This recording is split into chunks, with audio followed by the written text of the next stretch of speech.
what is the RG350? If you answered Robert Griffin III's 347th child, you'd be wrong, but I would give you points for creativity. Now, the RG350, or the RG350M to be exact, is a portable handheld video game emulation device. What does that mean? Well, it means that you can get on the internet, download video games for free, and play them on this thing, like actual video games. I'm talking Nintendo, Super Nintendo, Sega Genesis, PlayStation 1, and a whole lot more. And I want one really, really badly. You're probably wondering whether or not it's legal to download games you don't own and play them for free. Well, the answer to that question, depends on who you ask. Some would say no. Others would say yes, absolutely. And those people would be lying. So while the answer might vary, the fact would remain, it's illegal. Very illegal. but No, I'm just but it's illegal in the same way that illegally streaming sporting events is illegal. Sure, it's against the law, but like, I mean, you know. Yeah. Anyway, I want one of these things really badly. Or at least, I think I do. I'm not sure. You see, the idea of having a portable handheld device that will give me access to all the games I used to love but couldn't afford almost sounds too good to be true. This may shock some of you or absolutely none of you, but I used to be obsessed with video games. I wanted to play them all. The only problem was the price. I vividly recall standing in the game section of department stores, Ames and Roses for any of my OG Sussex County friends. Oh my God, Ames and Roses. Ooh, I haven't heard anyone name Ames in forever. Right. Pour one out for an OG. Damn. So, I'm not pouring out any of my coffee, but respect. No, I mean, yeah. Just metaphorically speaking. But I would obsess over games that I wanted but could never have because of that stupid $59.99 price sticker. My parents would never, ever buy me a game at that price. Mm-hmm. For context, for all you youngins out there, a game like Balls 3D, yes, Balls with the Z, which has you play as a set of balls that has to fight other sets of balls, costs $59.99. You might want to explain what you mean by balls because... Okay, they're balls in the shape of things and you fight the balls. So it's a set of balls fighting another set of balls. It's exactly what it sounds like. Maybe not exactly what it sounds like, depending on what you're envisioning right now. I'm just there's some visuals right now that they're just not flattering. So you had to, it reminds me of that one episode of what's that show? Gosh. I can't think of it right now. I'm drawing a blank, but I'll put it on the YouTube video. It just reminds me of the weapon, like the clackers. Oh gosh. When you had the clacker like weapons. Yes. I just thought of... So anyway, we are off the rails already. We're not even through the intro yet. Okay, so off-rail shooters. For context, a game like Balls 3D cost $59.99. Adjusted for inflation, that's the equivalent of about $107.22 today. During my research, I found someone on a forum who said that they paid $100 for Phantasy Star 4 in 1995. That would be $173.80 today for one game. So the RG350M, on the other hand, retails for about $120. So for the price of one cartridge, I could have access to just about every game ever made. So what's holding me back? $120 is a lot, but it's nothing to a wealthy businessman like myself. That's a joke. So if it's not the money, then what's up? Well, I don't even know if I still like those games that I used to play. Take Balls 3D, for example. There's the game's soundtrack, which, to quote YouTube user Scarlet Lupercalia, quote, is like a techno remix of clips from a porno step, end quote. Then There's the gameplay, which, to quote myself from a few seconds ago, has you play as a set of balls that has to fight other sets of balls. Would I enjoy that today? How much of my love for old video games is rooted in nostalgia? And if I went back to them today, would I enjoy them as much as I did when I was younger? Those are difficult questions indeed, and I can't help but wonder if people are asking themselves the same questions about today's movie. Well, on this episode, we're going to try to get some answers. Should I buy that RG350M? Do I really love video games, or do I just love the way I felt when I loved them when I was younger? And does Joe actually like this week's movie, or does he hate me and want to see me suffer? On this episode, we're going to misinterpret Buckaroo Banzai. Misinterpreting all the movies that you've seen. You might not have seen all the movies we're misinterpreting. That's alright, that's okay. You're really smart, and that's fair play. Misinterpreting all the movies that you've seen. You might not have seen all the movies we're misinterpreting. That's alright, that's okay. You're really smart, and that's fair play. Misinterpreting. Okay, and here we are on another episode, which it might very well be the most difficult episode I have ever had to do. Thanks to the Tyrice, one why would you think that I hate and the you? only, because I deserve it. Because I absolutely Okay, you're not deserve wrong.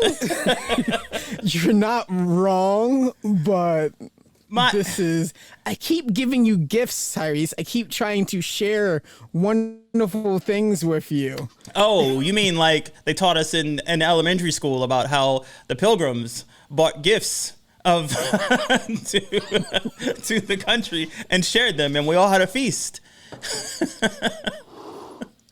and they were so kind as to share blankets with Sir. Yes. How dare you? How? I mean, thank you for the gift.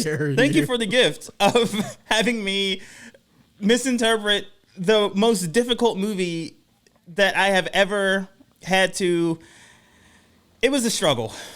And not only was this movie difficult to interpret, but I mentioned on the last episode that I posted that it wasn't just the movie itself, but it was, I got my second COVID vaccine shot, and my allergies were way worse than usual. And it was just thing on top of thing on top of thing. And I was like, I'm not a quitter, but I am. This episode is probably going to suck because I'm going to do my best. But man, this is going to be difficult. So before I get into any more of this, share some of your thoughts on Buckaroo Banzai. Try to explain it. Why Buck? I just want to know why. I just want to know why. And I'm going to drink from my giant water bottle while you explain why. You go ahead and do that. Will do. So I have, and how should I put this? I have particular tastes in things. Yes. And sometimes they can be quite particular. Sometimes the weirder something is, the more I'm interested. And considering the fact that I was a kid when I first saw this movie, and I was an odd child. I'll just say that. I remember once as a kid, I tried to eat morning cereal on Saturday morning while laying upside down on my couch. Found out that's called waterboarding.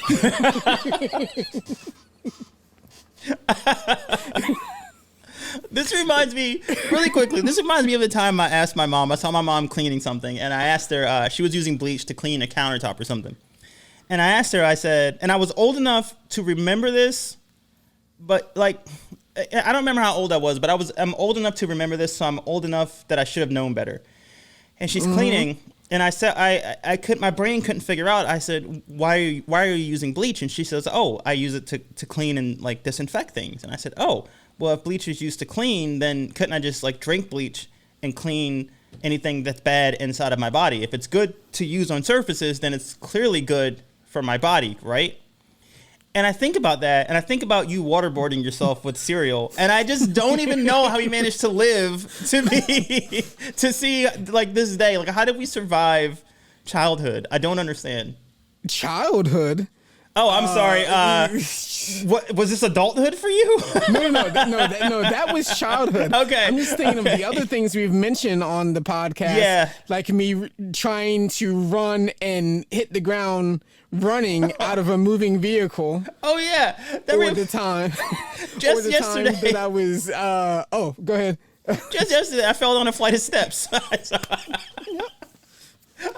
And I promise I'll let you get back to Buckaroo Banzai. You're fine. I was carrying garbage. I was carrying recycling down to the garbage, and I thought I was on the last step, but I wasn't, and I realized too late, and I tried to correct myself. Fucking last step. And I landed on the side of my foot and like twisted my ankle, and threw the box in this direction. I was wearing my headphones, I think I was listening to Seven Dust, and that went flying that way. And then I like dropped my phone, which was also in my hand. I just exploded on my apartment steps. And my only thought was, please don't be broken. I do not feel like dealing with the hospital tonight. And it's fine. It was just a little bit of I tweaked it a little bit, but I'm fine. I don't understand why it always happens like that. Anytime you miss that step, you're twisting your ankle or jacking it up in some way. Or if you think there's one more step and there's not, you feel like you're going to put your foot through the ground. Yeah, exactly. Or your foot tries to go through the ground and then it realizes at the last second, oh, that's not possible, and your foot just kind of crumples. Yeah, I don't know how we made it this far. But anyway, continue. You tried to waterboard yourself in the morning. And try to waterboard myself in the morning on a Saturday morning. Like I said, tried to hit the ground running, jumping out of a moving vehicle as an adult. I also ran around in tinfoil that time. I told you, for my friend's band. By the way, you trying to jump out of a car and run reminds me of that scene in Beavis and Butthead Do America. Where anyway, that's another movie we should do. Anyway, continue.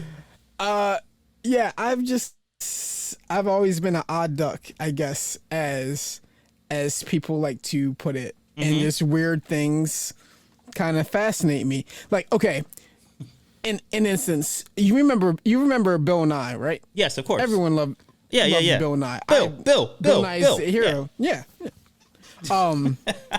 I was also almost, just because Bill was first, so of course he's first in my heart, I was almost as big a fan of Beekman's World, just because he looked like the dirty Jersey cousin of Bill Nye, and the fact that he was doing science while having this girl talking in this Jersey accent, while having this big rat helped him out with things, and I was just like, this is amazing. Man, I need to bring out my notebook where I write down all of my ideas. When you come up with these genius ideas of shows that we should talk about in a future episode, like Beekman's World or that cartoon reboot, you remember that? Oh, don't get me started, but once again, on the stuff that I'm into, I follow a YouTuber whose channel is called Toy Galaxy. And not only does he discuss different toys and different toy lines that had cartoons and stuff, yes, but he talks about the history of certain cartoons, and he has a history of Reboot. And do you know that Reboot basically was canceled and restarted 3 times? Really? So it was rebooted 3 times. And it is very interesting. I did not know that. Super interesting. So I'm writing in my notes here. I have become the old guy that's not just wants to buy toys, but I'm nostalgic and want to do about history. I think if I actually could pick a profession, like right now, if someone held a gun, I would want to be like a anthropologist, but for like pop culture, for like toys and like geek hobbies and stuff like that. Hold on. Let me write another note here. You know. That would make a pretty cool podcast.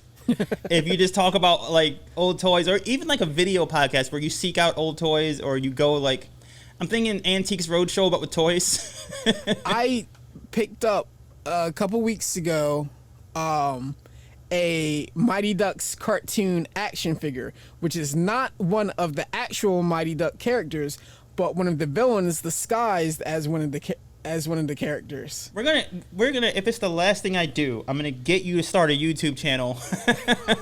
Because this is gold. This content is just gold. But yeah, so still, I'm coming back to the question of why you do me like that. So like, I've watched that movie and I fell in love with that movie as a kid. I also, especially because sci-fi stuff like really resonates with me. I've always liked sci-fi stuff. Yeah. Things involve science. Real Science is another one of my favorite movies. Weird Science. I know, I'm just saying science over and over again. Yeah. Weird Science is kind of pushing it a bit. Cause I'm just like, I feel like Weird Science, like, I feel like that doesn't date well. Like, I feel like there's a lot of problematic shit. But here's the thing: not only did I watch the movie, but I watched the USA TV series that they did later. Yeah. Again, I gotta write down us doing those old series. So pretty sure that's pretty problematic as well. Yeah. Okay. Let's see what we're gonna do. But just when I was a kid, the weirder something was, the more likely I was into it, and you've seen the movie, so it's undeniably weird. Like, I had to rewatch it because it had been so long since I saw it, and even I was once again going, man, this was like, how? Because now I have the luxury of being an adult and understanding things like, how high were they when they did this movie? Oh, yeah. Because Google 10 guy meme. That's how high they were. Everyone out there, pause the show, Google 10 guy meme. That's how high they were. Yeah. But I once said that Hot Rod is one of the most random movies I ever saw. And then having rewatched Buckaroo Banzai, I'm just like, yeah, that was nothing. Never mind. Yeah. What was that seems like a formulaic movie compared to Buckaroo Banzai. I remember, I think the last episode that I posted was, in fact, I'm sure it was The Lighthouse. It was the last episode I posted. It was a Patreon exclusive, but I posted it as a regular episode because I didn't have anything that week, and I'm going to do more Patreon stuff here, which we're going to tease here in a moment. But I remember when I watched The Lighthouse, I was like, this is it. This is the weirdest movie I've ever seen. And since then, I've seen so many weird movies that have overtaken that. But I think at the moment, Buckaroo Banzai is number one weirdest movie I've ever seen.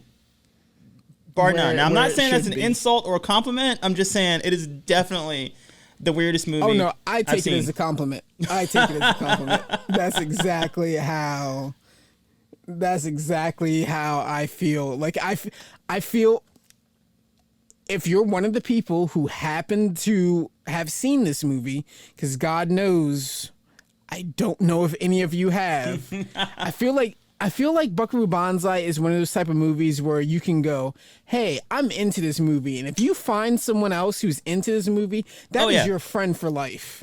Oh, yeah. Like, you guys are just like through thick and thin. And you got to admit, by the end of that movie, his crew ran deep. It's true. That's true. That's true. There are rappers who have smaller entourages than he had. It's like his entourage was like a Fela Kuti concert. Anyway, it was the most diverse thing I have ever fucking seen. Considering if you add the fact that an alien was part of the crew. Right. I feel like we could do an entire episode, and I feel like we could do an entire episode like we did before, where we just talk about the movie, and that would be a good episode.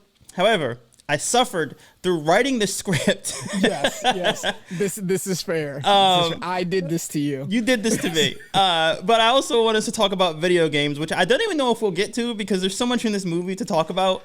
When you started talking about that emulator, automatically I was like, I should have been doing more research because there are things that I've heard of and things that I've looked at, and I can't really recall any of them. Like I have I have 3 Raspberry Pis. Nice. And all of them can be turned into retro gaming machines, which unfortunately I have not done yet.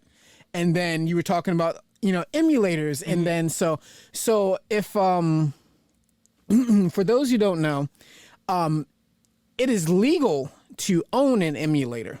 Nothing wrong with that. The problem is the programs, or ROMs as they're called, is where you get into the sticky situation. And because everything's assumed that it was supposed to be as part of the cartridge. Yeah. And that's where, obviously that's where people were buying. They were being manufactured and sold by. Even though it's the program that's really the important part. And they would stress that. But it is so hard to get so many of these games just because either they're out of print or just prohibitively expensive. Like, I can't tell you, so I collect old systems. And I haven't bought too many games just because some of the prices for the games are just if you want to get the actual original game, some of the prices are crazy. And you can find deals sometimes, or or copies that aren't pristine, and things like that. But it's still, you can it's expect so much money. Pay, much money.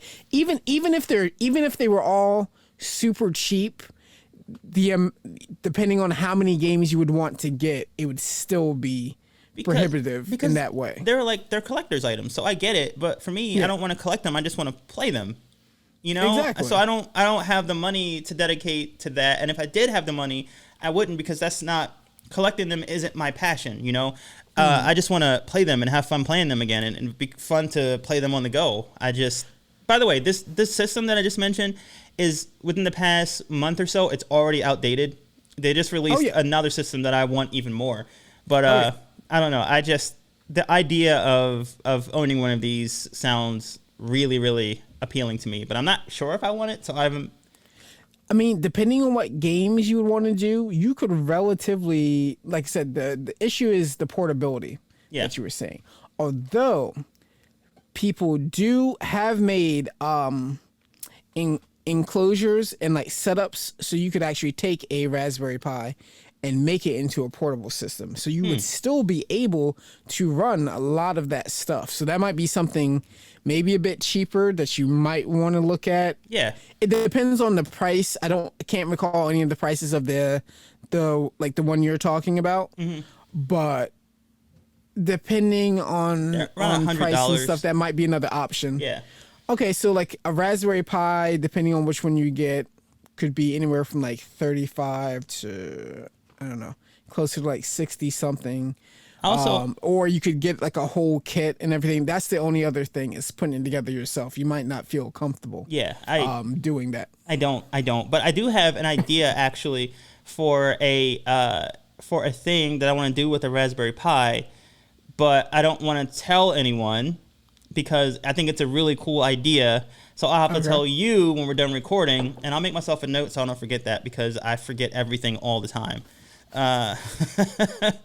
So I'll tell you that so do I. When we're done recording. And if I don't tell you when we're done recording, I'll see it in my notes, and I'll tell you in 3 days. But also, one more thing that I want to mention before we jump into this, and this is very, very important, and excuse me, I gotta... What's up, everybody? By the time you hear this, the NFL draft will have already happened. That's right, it's NFL draft week, baby. Go Birds! Woo! Okay, that's all I wanted to say. Just kidding, there's more. By the time you hear this, the Birds will have already completed their NFL draft, and they'll either did something really cool, but more than likely, if they're other Birds that I know, they screwed up, baby. What were you thinking, Jeff and Howie? Fire everybody! Woo! Go Birds! Okay, that's all. I'm back now. Just had to get that out. Feel good? Yeah, that felt pretty good. Yeah. Okay. That's good. Glad. I'm happy for you. Thanks. This coffee is really potent. I feel like I now understand how I sounded the other week talking about wrestling. You sounded a little more sane than I just did right there. Which is ironic because I was talking about wrestling. You sounded way more sane than I just did. But I do think that the Eagles are either, I know you don't care, just pretend to care. I do think the Eagles are going to either do something, I think they're going to do something really stupid that's going to make me unhappy. And we're recording this before the draft. I tend to agree with that. We're recording this before the draft. So I'm just going to say, Eagles, come on, man. Like, really? That's what you did? Okay. And I bet that will still be relevant by the time you hear this episode. I didn't want to say anything, but yeah, probably. Yeah. Here's something to make you feel better. Okay. To make you feel a little less crazy. One of my favorite Japanese wrestlers, Kota Ibushi, has put on matches where he has wrestled a blow-up doll. I'm sorry. Continue.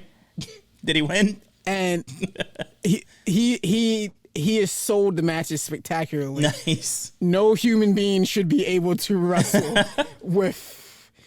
Yeah, it just. I will send you one of the one. You know what?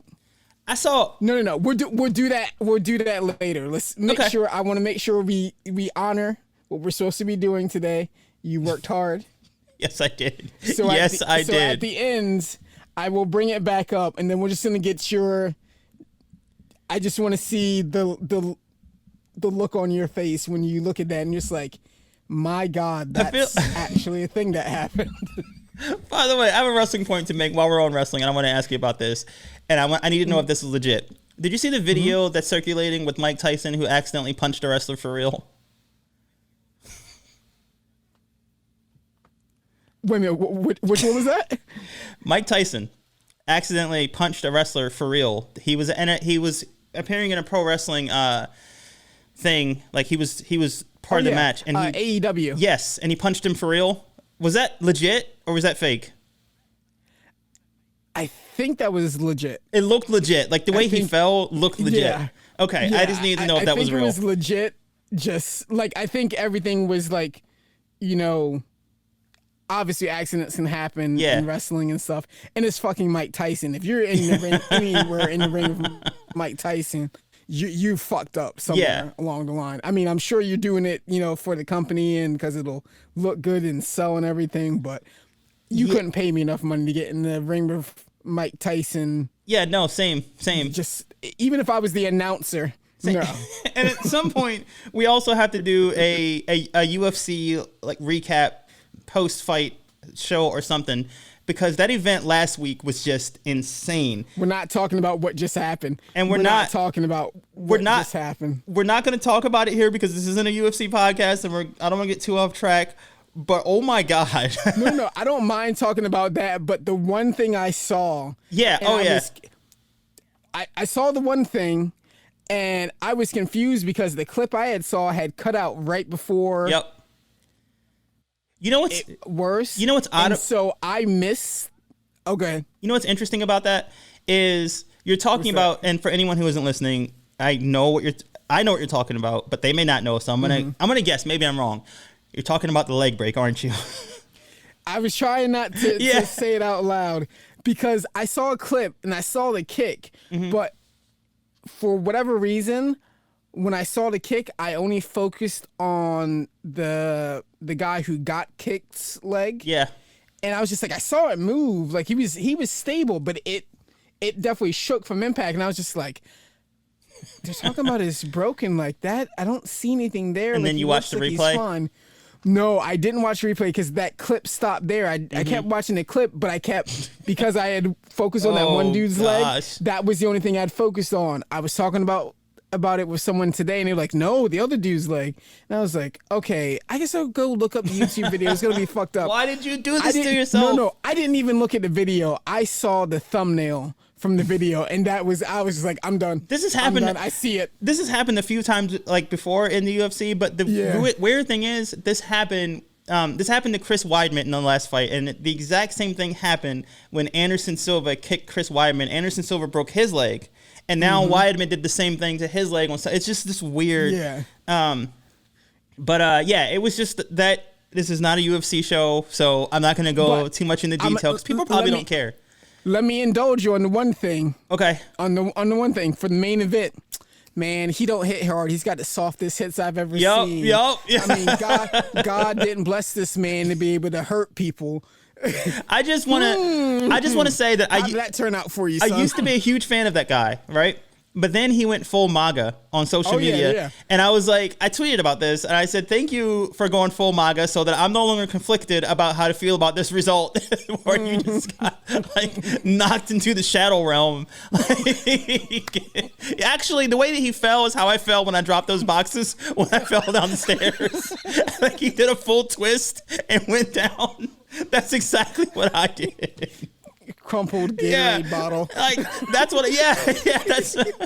That's karma for posting all the memes about him. Is I went down the exact same way, and I did it for free. I didn't even get paid to do it like he did. But it was worth it. It was worth it. It was absolutely worth it to see that happen. Okay. Well, I think let me take a sip of my water from my comically large water bottle. Crack open my 40 right here. It's not a 40. It's a fucking Arizona grape. I was kind of hoping it was a 40. Come on now. We've already discussed this. Reinforcing stereotypes one at a time.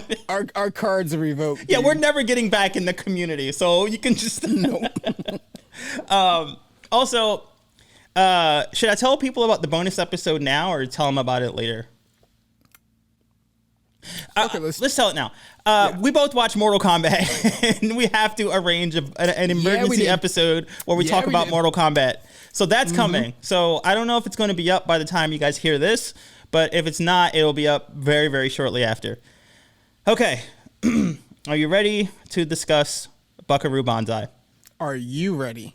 I don't know, man. I really don't know.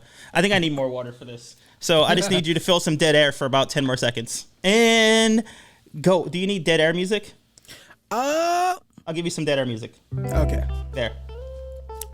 Okay, so while we are getting ready to talk about this, why are you laughing? I didn't even do anything. No, go ahead. I'm sorry. Go ahead. Do anything. How dare you, sir? I've been watching Invincible on Amazon. If you haven't seen the show, please watch it. Really good show. If you enjoyed Robert Kirkman's other work, The Walking Dead, which I had to quit early on because I saw two good, decent black men die within a short period because there could only be one, and then for a short time there were none. Yeah, I had to. I couldn't do it. I couldn't do it. Besides the fact that I read the comic books, I didn't read all of them, but from what I had read, the way they bitched out Tyrice, not this Tyrice, obviously, but the way they bitched out that Tyrice, the less famous Tyrice. I have to say, for that got to me because as soon as I read his name, like you were all I could think of. Oh, But by the time they got to the show, it was just like I was like, okay, and they kind of gave him the hammer scene that he had in the comics, which in the comics, the hammer scene that Tyrice has, he's in a gymnasium full of zombies by himself. And the man beats his way with two fucking hammers. The Tyrice on The Walking Dead was not built like that. I'm sorry. He just wasn't. As big of a bruiser as he was a glorified babysitter. And there's nothing wrong with that, but he couldn't have been both. He couldn't have been both. We need to bring back the Joe rant section of the podcast, and I need to have a song, with a definite beginning and end, and you just rant for the entire period of the song, because I feel like you will always have something that you can fill the air with. I feel like that's something. You know what? I'm gonna write that down in my notes again. We're gonna have a Joe rant segment. Never once did I think someone would give me the time of day to just like, no, for real, just go off. Yeah, just go off. So, and this will actually be good here's some top secret misinterpreting movies information. we're already planning for the season finale, and I brought up an interesting idea to Joe, and he thinks it's completely insane. And now it's my turn to be punished. Yes, but this will be a good idea for the new season because I like the idea of switching seasons when the show changes, like makes major changes in format or just any kind of major show changes. It's like, oh, new season, because there's really no season. But when we do the new season, we can have a Joe rant segment and things of that nature.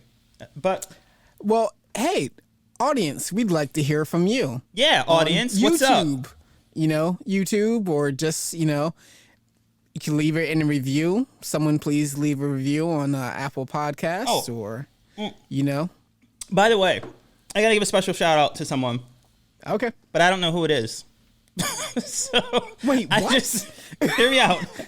I just want to give a special shout out to whoever is listening faithfully to each episode from France. Thank you.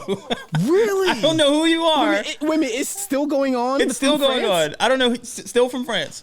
I don't know who you are. Whoever you are from France, seriously. Thank you. I wish I knew a French word to say that would equate. I will talk to my girlfriend. She speaks French. I will figure something out. Yes. I will say something in French. I will try my best not to fuck it up. I've been looking. No guarantees. I have been looking for French films to dedicate to you, dear listener, for listening to every episode. If you want, we should get a French film, watch it, and then just struggle to understand. Not because of the language, because obviously we can do subtitles. We just struggle to understand the complexities and nuance because we're both Americans. Yeah. And we just said we're going to talk about Mortal Kombat. So we're just two big time Americans who like to see things blow up and people fight each other. But thank you. But I hate Michael Bay. It's strange. But thank you. Yeah, same. Thank you to whoever's listening in France. And I don't know what to say. You guys have a good football team, huh? I don't really know anything about France. I just really appreciate whoever you are. Contact us somehow. That was on Tyrice. I wouldn't fuck up like that. But contact us somehow. Let us know who you are. We'll even maybe have you on if you would like to be. But thank you for that one person who is listening to every episode. So I appreciate that. Anyway, without further ado, should we get into this description? Yes, go ahead. Wait. I'm sorry. I have some ado. I'm going to go back to kind of the old format of the show. I went and I posted all the old episodes, by the way. All the episodes are up on YouTube. Not all of them, but I'm going to put all of our old episodes that are streaming. I'm going to put them on YouTube so people can watch them if they don't have any access to streaming services or whatever. But I was going through all the old episodes, and I used to do the show in segments, and I'd break up the description in segments. We do a discussion, segment, discussion, segment, discussion, and then we're done. And I'm going to go back to that for this episode. You used to have interesting guests as well. I still do have an interesting guest. And I'm still going to reach out to other guests, but that's but I'm still going to have other people on, but I appreciate your insight and your consistency. And I appreciate that you don't say that you're going to record and then just don't show up and basically no call, no show and leave me sitting in a location by myself. You know who I'm talking to.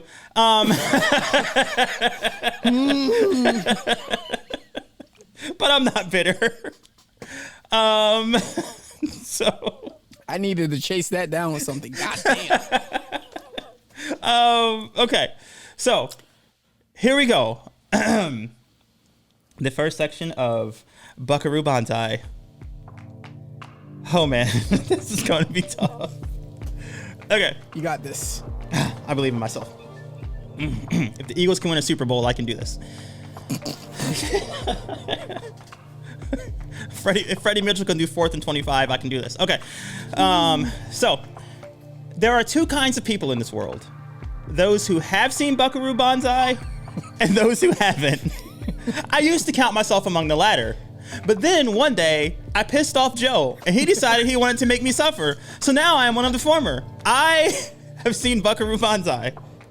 And if you're one of those people who have seen this movie, and you're familiar with the format of the show where I spend this time right here, describing what happens in the movie, then you're well aware of the monumentalness of the task in front of me. If you haven't seen it, a brief explanation is in order. It's not that Buckaroo Banzai is a bad movie. It's just that, well, I'll let film reviewer Peter Sobczynski explain. In a 2016 article, he tried to explain why he loved the movie so much. He had this to say, quote, "As anyone who has seen it can attest, it's not exactly the kind of movie that can be summed up in a sentence or two.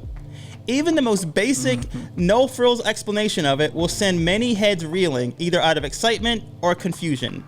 End quote. So yeah, that's the movie we're doing today.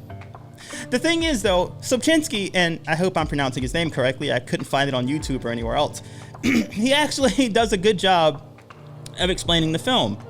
He identifies all of the pop culture references. He explains how difficult it was for the writer Earl Rauch and director W.D. Richter to get this movie made.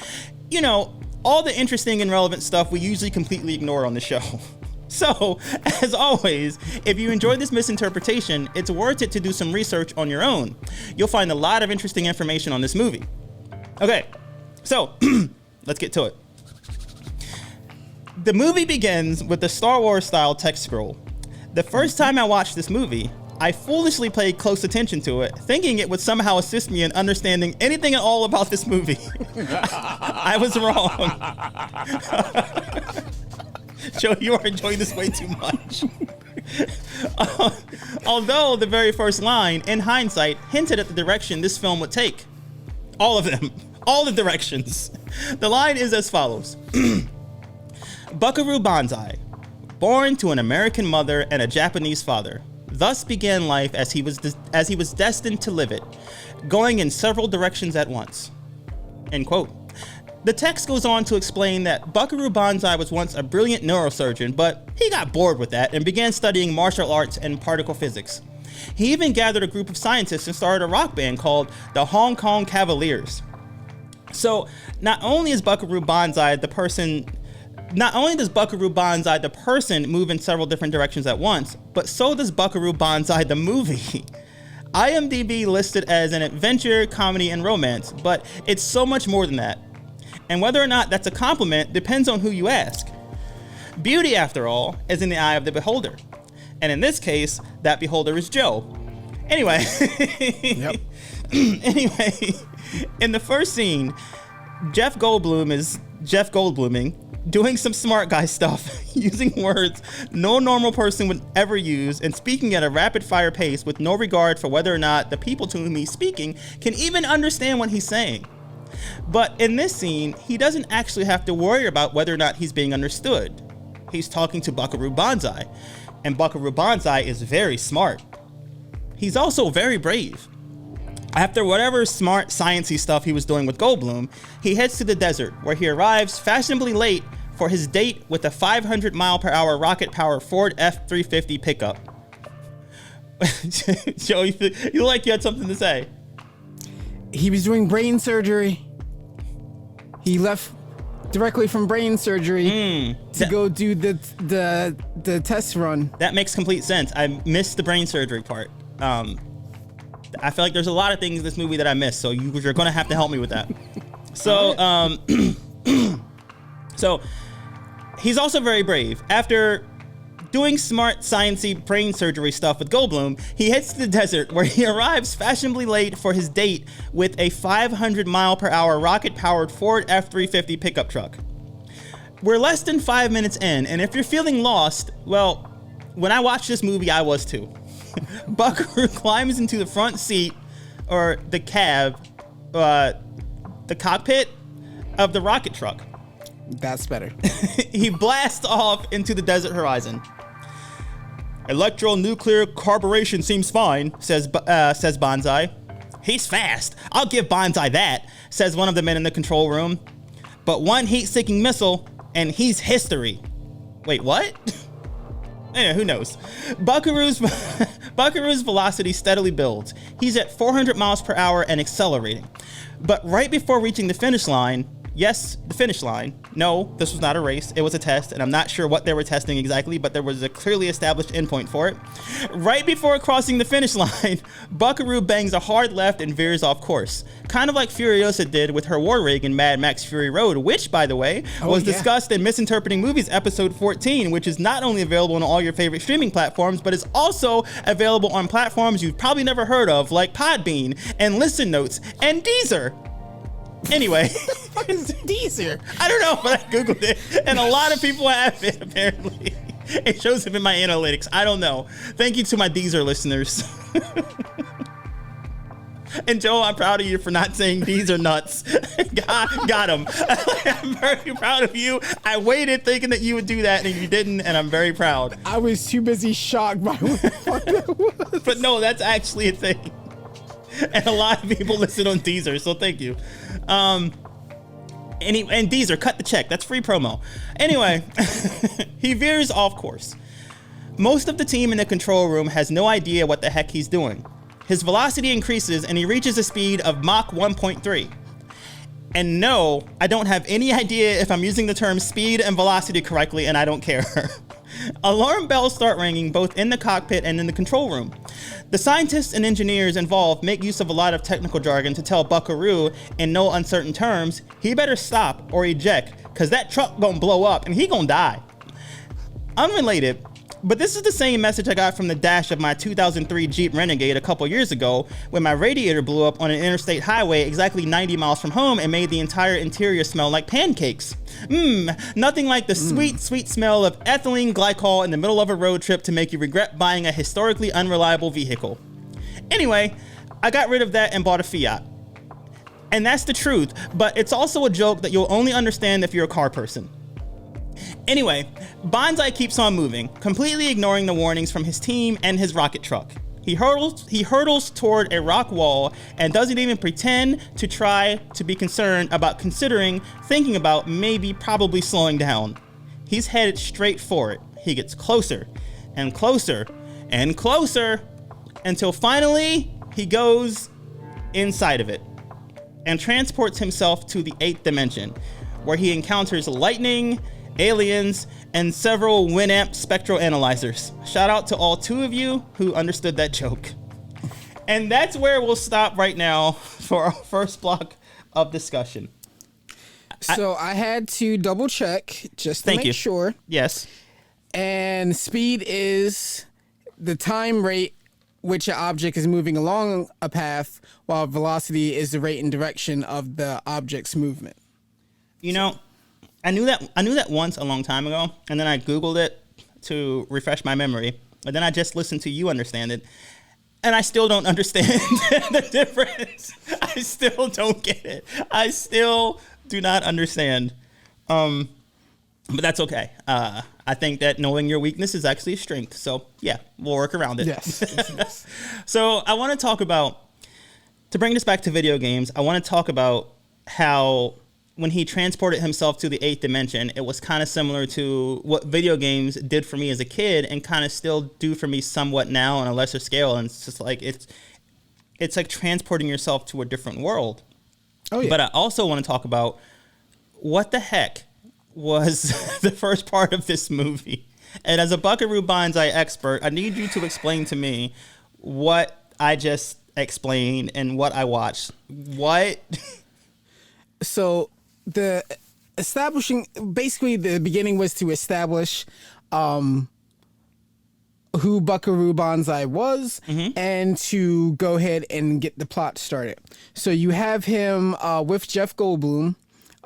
He's doing the brain surgery. As Goldblum later says, when he meets up with Buckaroo again, oh, so I just heard, congratulations on your little test. I didn't realize you had left so quickly that I didn't know what you were heading off to. So he was finishing up brain surgery while going to test, I forgot exactly what they called it. Now my brain's like running through all kinds of different, we'll just say the, I don't know. I can't think of the word. What they were trying to test in the truck, you mean? Yeah, in the truck. Yeah, we'll just say the truck.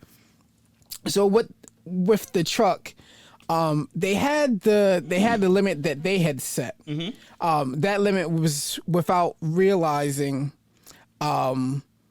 because he would have to reach a certain amount of speed to be able to pass into the 8th dimension with that device. So as he was coming to the end, he wasn't at enough speed. When he banged the left, you saw him speed up just a bit more. Okay. So he reached the speed before he came to the wall, or not the wall, the mountain. Which, if you look later when they talk about the one character's history, they had used a wall for him. Yes. To transport into the 8th dimension as well. Yep. So it was more about having, because I guess technically if you're looking at it, you're opening up a doorway. In a lot of cases with sci-fi stuff, you could open up like a doorway or gateway or a window in thin air, but they're using like a physical object to be able to open up, right, to go through and actually reach the 8th dimension.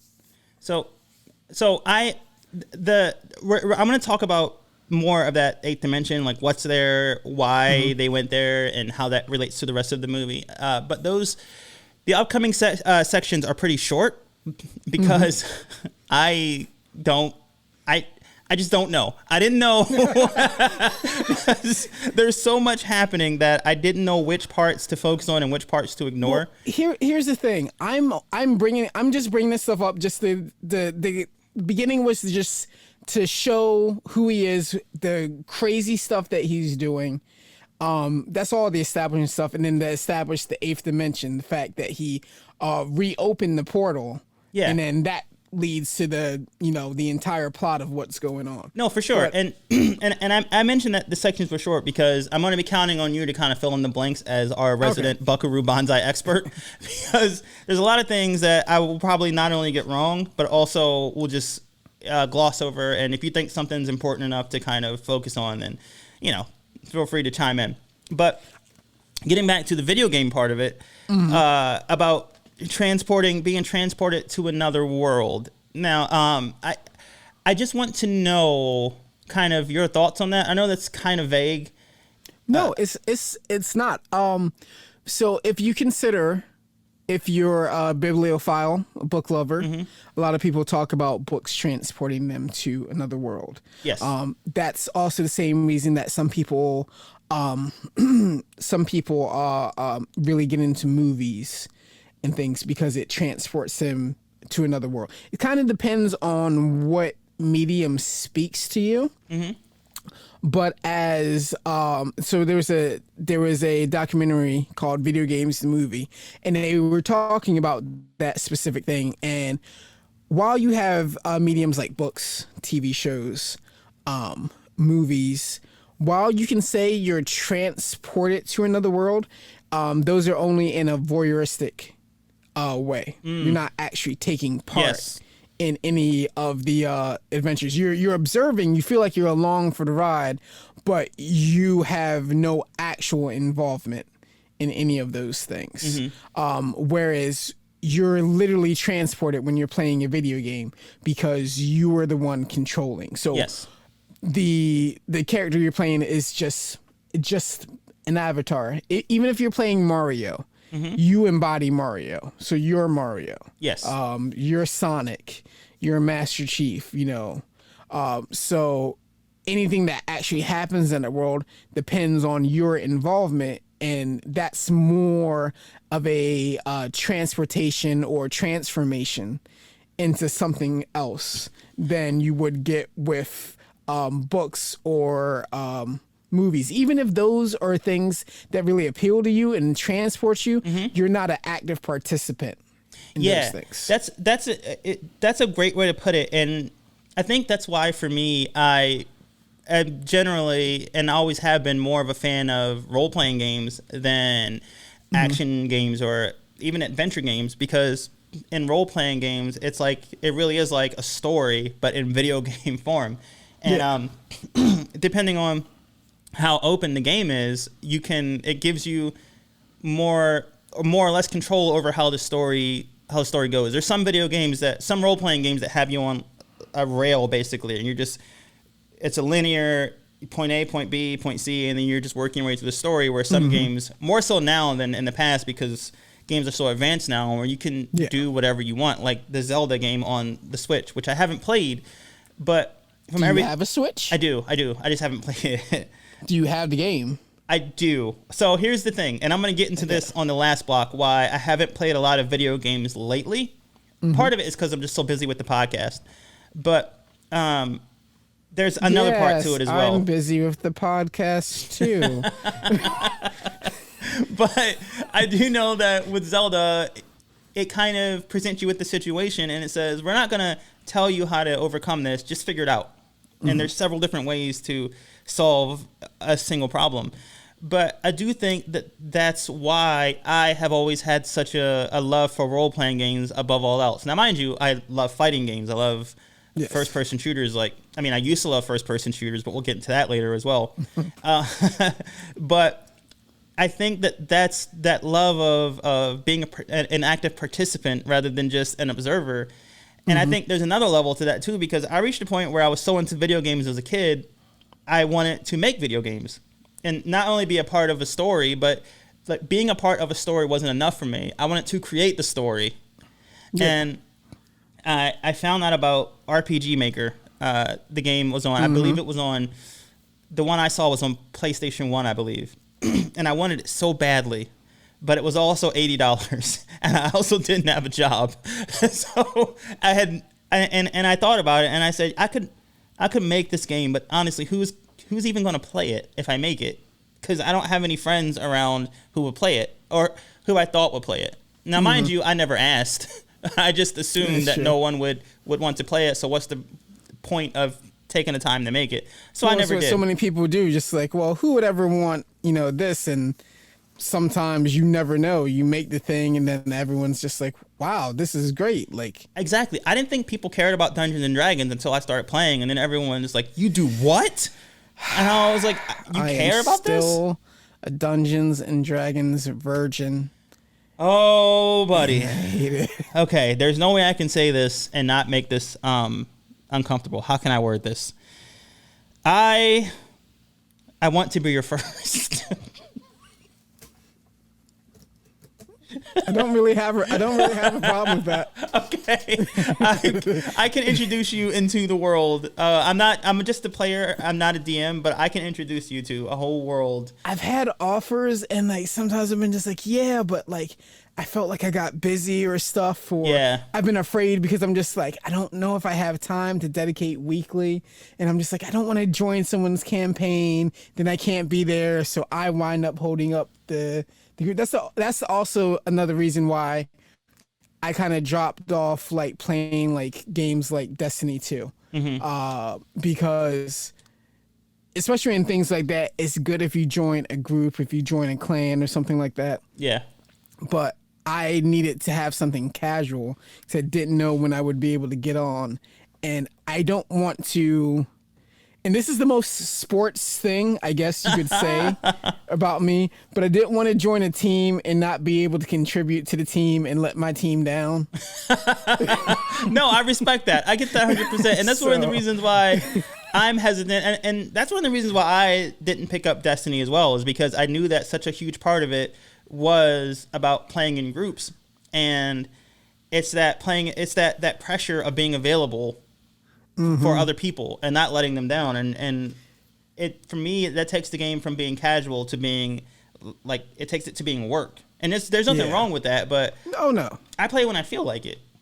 And you can solo. You can solo the game. You can interact with other people, and you can join up with people for like a short time just for some matches or some rounds and stuff like that. But I felt like when I was playing it, I wanted more. So, quick trivia. When Destiny 1 first came out, I rented it from Redbox and spent an entire 8 hours playing the games straight. I talked to my girlfriend in the morning before she went to work, and when she was done with work, I was still playing the game. I don't think I've ever done that with the game. I think the closest I came to playing a game an obscene amount of time was, I think it was Dark Souls 2, I think. And I didn't notice that I had played it for very long until one day I went to load the game up and I clicked on my character and it was like hours played, 99 hours, 99 minutes. I was like, wait, what? Where did the time go? I also have over 80 hours into Breath of the Wild, and I potentially could beat the game. But you just want to do the side quest? But it's so much fun just running around and doing shit. Yeah. I was doing the same thing. I was playing Skyrim last night. And Skyrim is cool because you can just pick it up and play and just put it down forever and come back and just... I thought about doing Skyrim, and then I was just like, oh no, that's going to take so much of my life away. Like, I don't think I should start this. It's so much fun. No, so Skyrim will take your life away, but I have another game that will completely steal your life. But I forget what it's called. I'm drawing a blank. Where's my memory? But anyway, so I went to play Skyrim, and I was just exploring, and I don't really do the quests. I don't put much effort into doing the quests in the order that I'm supposed to. So I just like to pick up quests and then just kind of explore, just kind of walk around. And I often find myself in areas where I shouldn't be. The other day I came upon some giant camp accidentally. And I was like, man, I'm a wizard. I have fireballs. I have like extra destruction, like robes, and I can dual cast and do super strong fireballs. And I was fireballing this guy in the face. And he just walked through it like it was nothing. and like UFC, when Jorge Masvidal got knocked out, this giant swung this club at me. And I don't understand how he swung down on my head and sent me flying 50 feet in the air. And my character is just turning over and over and over and over in slow motion as my game over screen is. And then I was like, you know what? Maybe it's time for bed. Yeah, no, that makes sense. But the idea, we touched on some things that I want to get into in the last segment about playing video games today and why we do or don't play certain games, and kind of I want to talk about what I appreciated about older games and what I appreciate about newer games and what I hate, blah blah blah, et cetera, et cetera. But before we get there, I just want us to kind of finish up on being transported to new worlds and kind of, if you could, talk about what that feeling was like for you, not necessarily now, but as a younger gamer who was just getting into video games and just figuring out what video games were, and that feeling when you would play video games as a kid, or whenever you like really started going hard for video games. So not go hard for video games. When you really started to... They have games for that. They do. Okay, continue. I'm sorry. So once again, about to age myself on the podcast and prove that I'm an old man. The very first system that I ever touched was the Atari 2600 that my cousins had. Wow. Oh, yes. Wow. Oh So my God. I was so young. Wow. I barely really remember playing that. I just remember there were like two games that I was just like in love with. So playing old. You should have been first in line for the COVID shot. That's old. Wow. It feels like it. Actually, I almost picked up an Atari 2600 that I saw at my local toy store, and I was like, I really don't see myself really using it. And every now and then I think about it, I'm just like, but like I feel like those games are just going to be too much of a hassle. Yeah. I mean, especially if you don't have an older TV to play them on. I'm sure, I know that I've seen YouTube channels where there's connectors that you can buy. And things you can do, yeah. But I feel like that still would be a hassle. But it's worth it if you can find one for a good price, I bet. I've been wanting to get the first systems that I can remember playing were two. It was the regular NES and then the Master System. I had one of that. I did not have the Master System. Yeah. I did not learn about the Master System until later. I did have a Sega Genesis, which I also own a Sega Genesis now. But that goes back to whether or not I want to buy this emulator, because I want to play some old Master System games. I want to get an old Nintendo, and the Genesis. I love the Genesis, and I want to play that again. But that starts to add up. Or if I just want to play them, I could, I don't know, buy an emulator and just download the games legally, of course. This is true. So, well, that almost goes into another conversation, because you have a lot of people who are fighting the fight to be able to use ROMs, not even for the point of being able to play them yourselves, but to keep for posterity, because for a lot of people, they won't get a chance to play these games, and if they're not archived in some way, they're going to be lost to time. Even with the work that people are doing to archive games, and there's a lot of work. There's a big community that's working on that. There are still so many games that get lost to time because it's impossible to keep up with everything. That reminds me of something I saw. I fell down a YouTube rabbit hole, and I'm going to talk about this, and then I'm going to talk about I'm going to answer the question I asked you, basically. But before, I want to say this before I forget it. But I fell down this YouTube rabbit hole about what happens when video games lose their source code. And it was an article about why you will never see a Final Fantasy VIII remake, because Square lost the source code. And it's nearly impossible to reverse engineer a game once you've lost that code. But the first Diablo also lost the source code. But there's this really cool video somewhere on YouTube about how people have reverse engineered Diablo based on when Blizzard made the game for the PS1. They included some of the code on the CD. So if you put the CD in a computer and just open up a file, it's not the source code, but it's code to help with people. I'm going to explain this completely wrong, but it's code to help people with finding debugging it's code for that, and that gave people clues for how they compile the code by looking at the.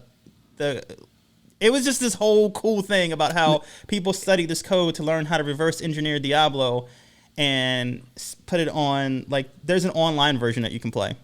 Oh, yeah. But the original source code is, gone forever.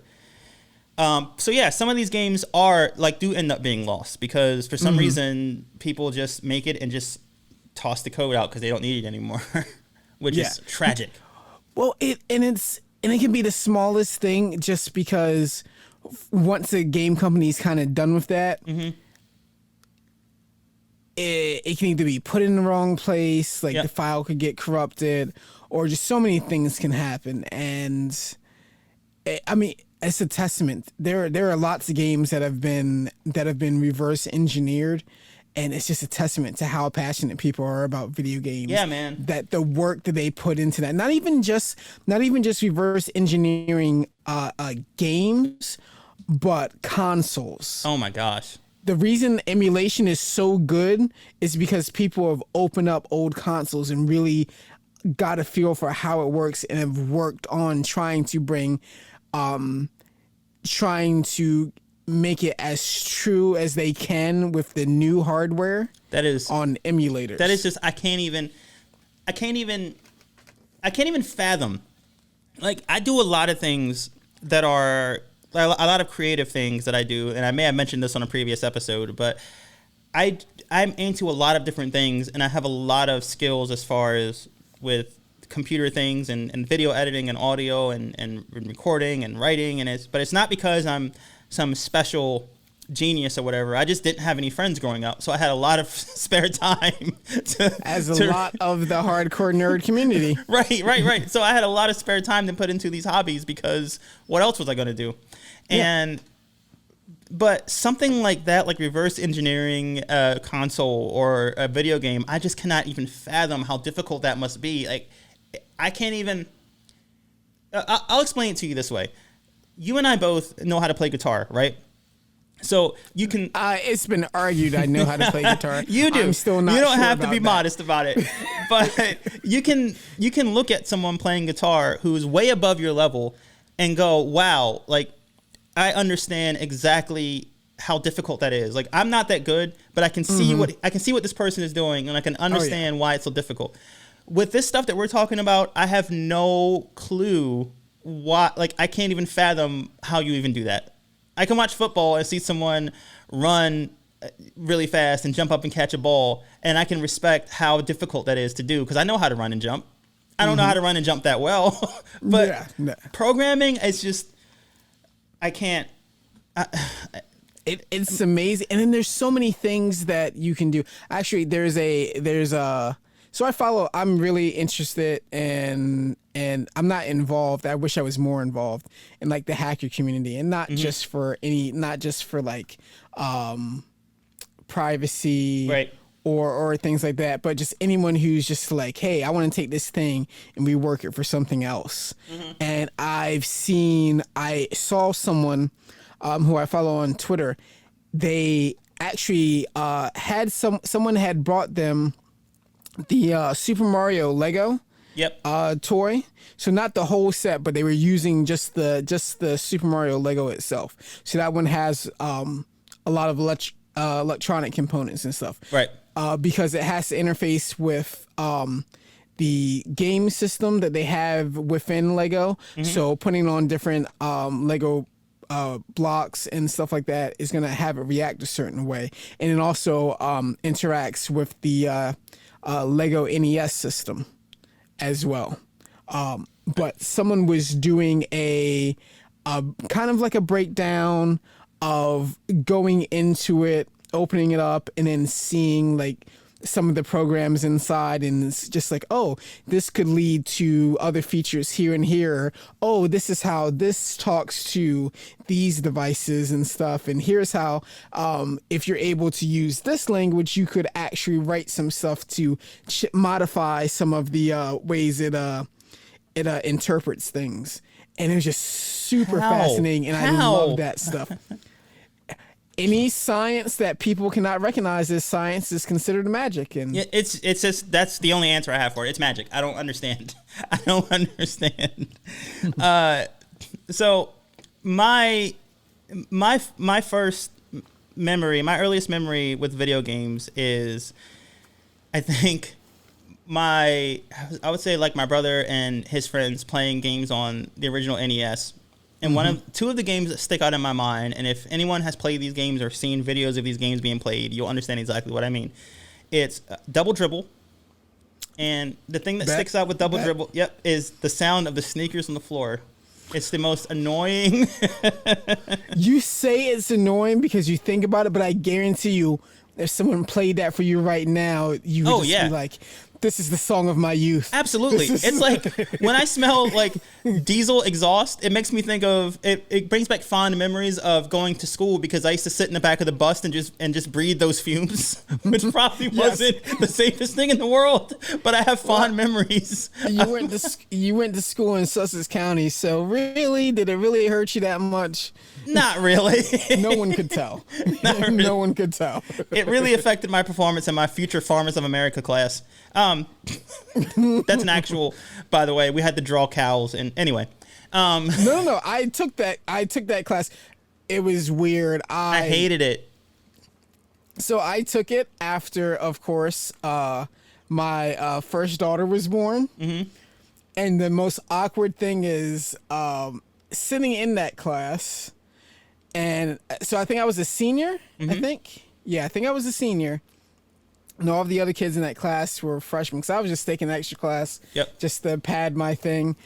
And they started going into the female reproductive thing. And of course, which made it seem much worse, I was able to correctly identify the parts of the female reproductive anatomy to such a level where everyone else in the class was just like, how?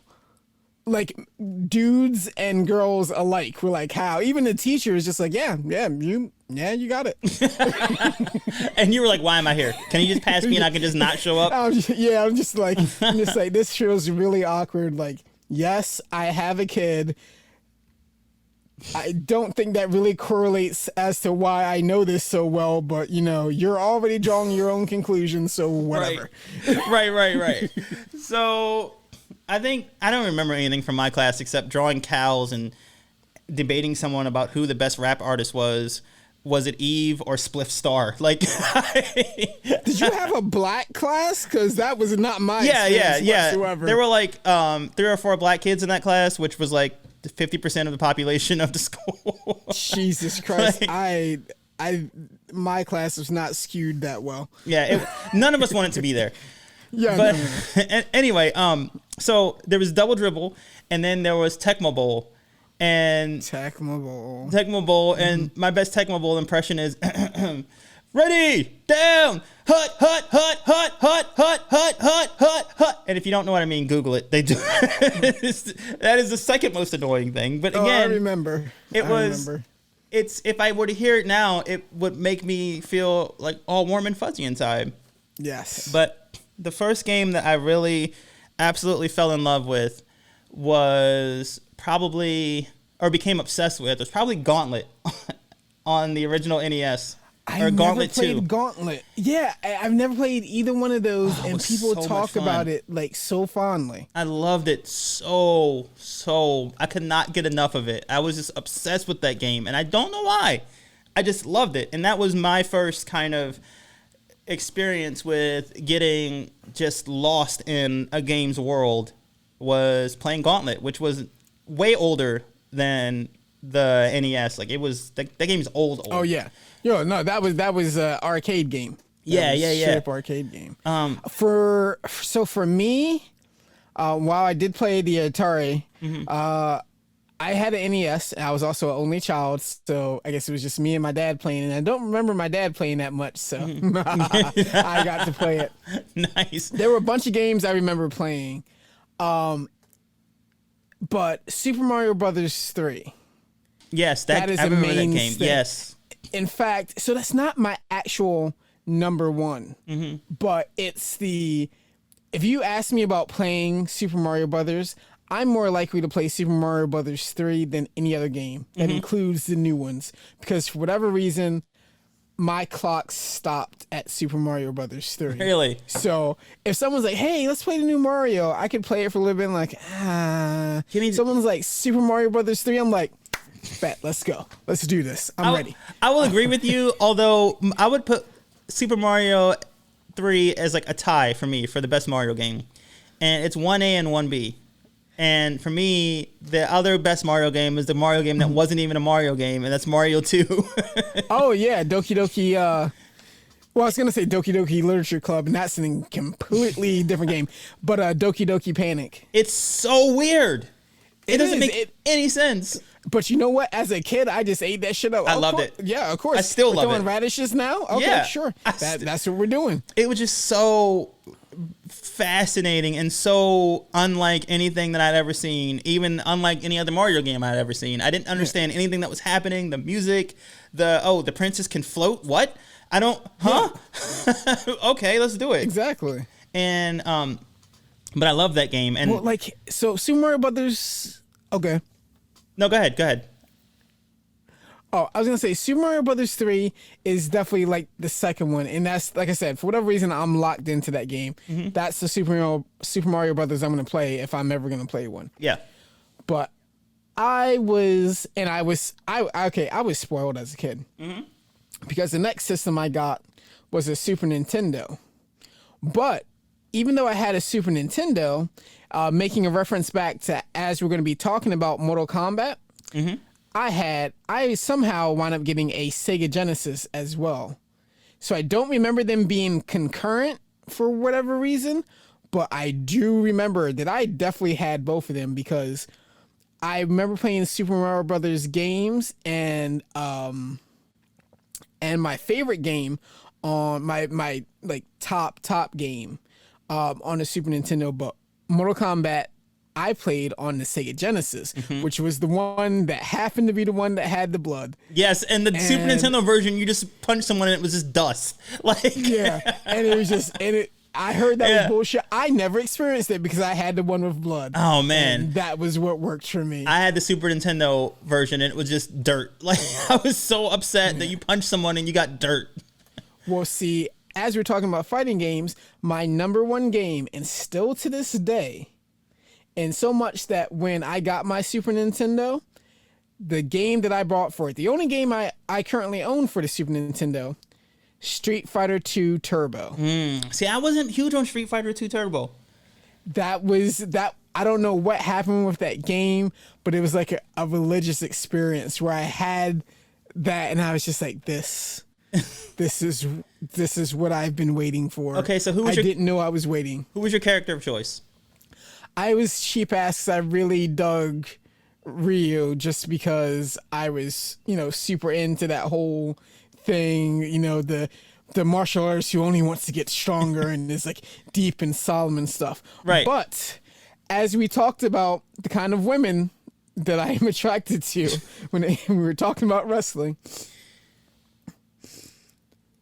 Chun-Li, which I still am in love with just as much to this day, she was my second character. Guile, I played with Guile a bit just because he was kind of easy to use and stuff like that. Right.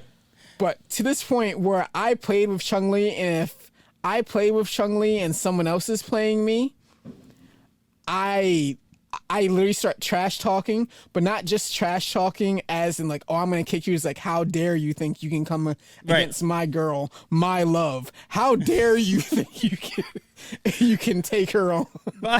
By the way, just so you know, on my end, this is a technical thing on my end. No one on the YouTube video right now, you are currently full screen. I took my video away because for some reason my camera just died. I don't know if you can hear the beeping in the microphone. So I'm going to cut here for a break for probably a little advertisement, figure out what the heck happened to my camera, and then I'm going to restart it, and then we're going to keep on moving. So wave to the people. Before we do that, I love Chun-Li undyingly. Don't care. I love my girlfriend, who's the real life person for me. But I guess if I had to have a digital person, it would be Chun-Li. I'm going to think about who mine would be, and then I will get back to you right after the break when I fix the camera. Because now I'm thinking about it, and I don't know who it is. Chun-Li was an awakening for a lot of people. And I said that, and I meant every word of that. Okay. Well, all right, guys. Well, you can't see me right now, but I'm really upset that my camera stopped working because we were having a really good conversation. We'll be back right after these messages. Hi, my name is Tyrice. As many of you already know, my day job is in a coffee shop. The other day, someone ordered an iced coffee, so I made him an iced coffee. When I gave him his iced coffee, he said, "Oh, I'm sorry. I wanted the ice and the coffee separate." So I had to remake his iced coffee with the ice and the coffee in different cups. And if that's not enough to convince you to help me get out of retail and become a full-time podcaster, then, well, I just don't know what will.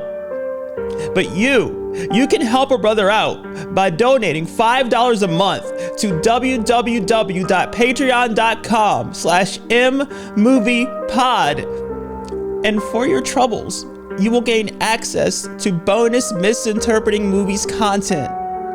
Or if you're broke, like me, you can find the podcast on YouTube. Just search Misinterpreting Movies. Smash that like button and click subscribe. Maybe even leave a comment or two. Every little bit helps. Thank you.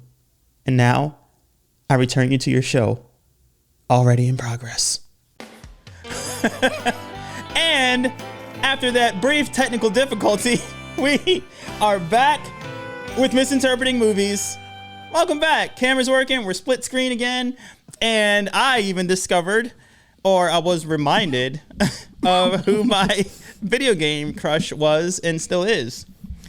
It's Ivy from Soul Calibur, for no reason in particular. All right, moving on. I had to say one phrase to Tyrice, and it triggered the instant response. Moving on. Moving on. So yeah, this seems like as good a time as any to go ahead and go to the second block of discussion, which is pretty short. There isn't really much here to it's not going to take up very much time, and then we can discuss a different part or a different thing about video games that I want to discuss. So, sip of water from my comically large water bottle. Stay hydrated out there, kids. It's very important. Oh, yes. So, okay, here we go. Back to the movie. Buckaroo Banzai appeared to be on the verge of crashing into a rock wall, but instead of running into it, he ran into it, as in he went inside of it. How did he do this? Well, he explains it a few scenes later, about 20 more minutes into the movie. At a conference, Banzai explains himself to a room full of people. He holds up a rock, explaining how, though the rock appears to be solid matter, it actually isn't. He goes on to say, quote, "The solid parts of this rock, the neutrons, quarks, protons, and electrons, comprise only about 1/4 of its total volume." To which Jeff Goldblum replies, "How many zeros is that?" "It's 15, Jeff. I Googled it." Jeff Goldblum's character has a name, by the way. His name is New Jersey, like the state, but not. And he likes to dress like a cowboy. Why? Because every single thing about this movie has to be weird and confusing. Perfect timing. But, yeah, what? But in this analysis, I'm going to keep calling him Jeff Goldblum because he's Jeff Goldblum. Anyway, the neutrons, protons, and electrons are only a small part of the rock's total volume. The rest of the rock, Banzai says, is just empty space. He continues, quote, "Back in 1937, Professor Hikita, who is sitting nearby, and Dr. Emilio Lizardo figured that if solid matter were mostly just empty space, a person should be able to discover a way to travel inside things." End quote. Well, guess what?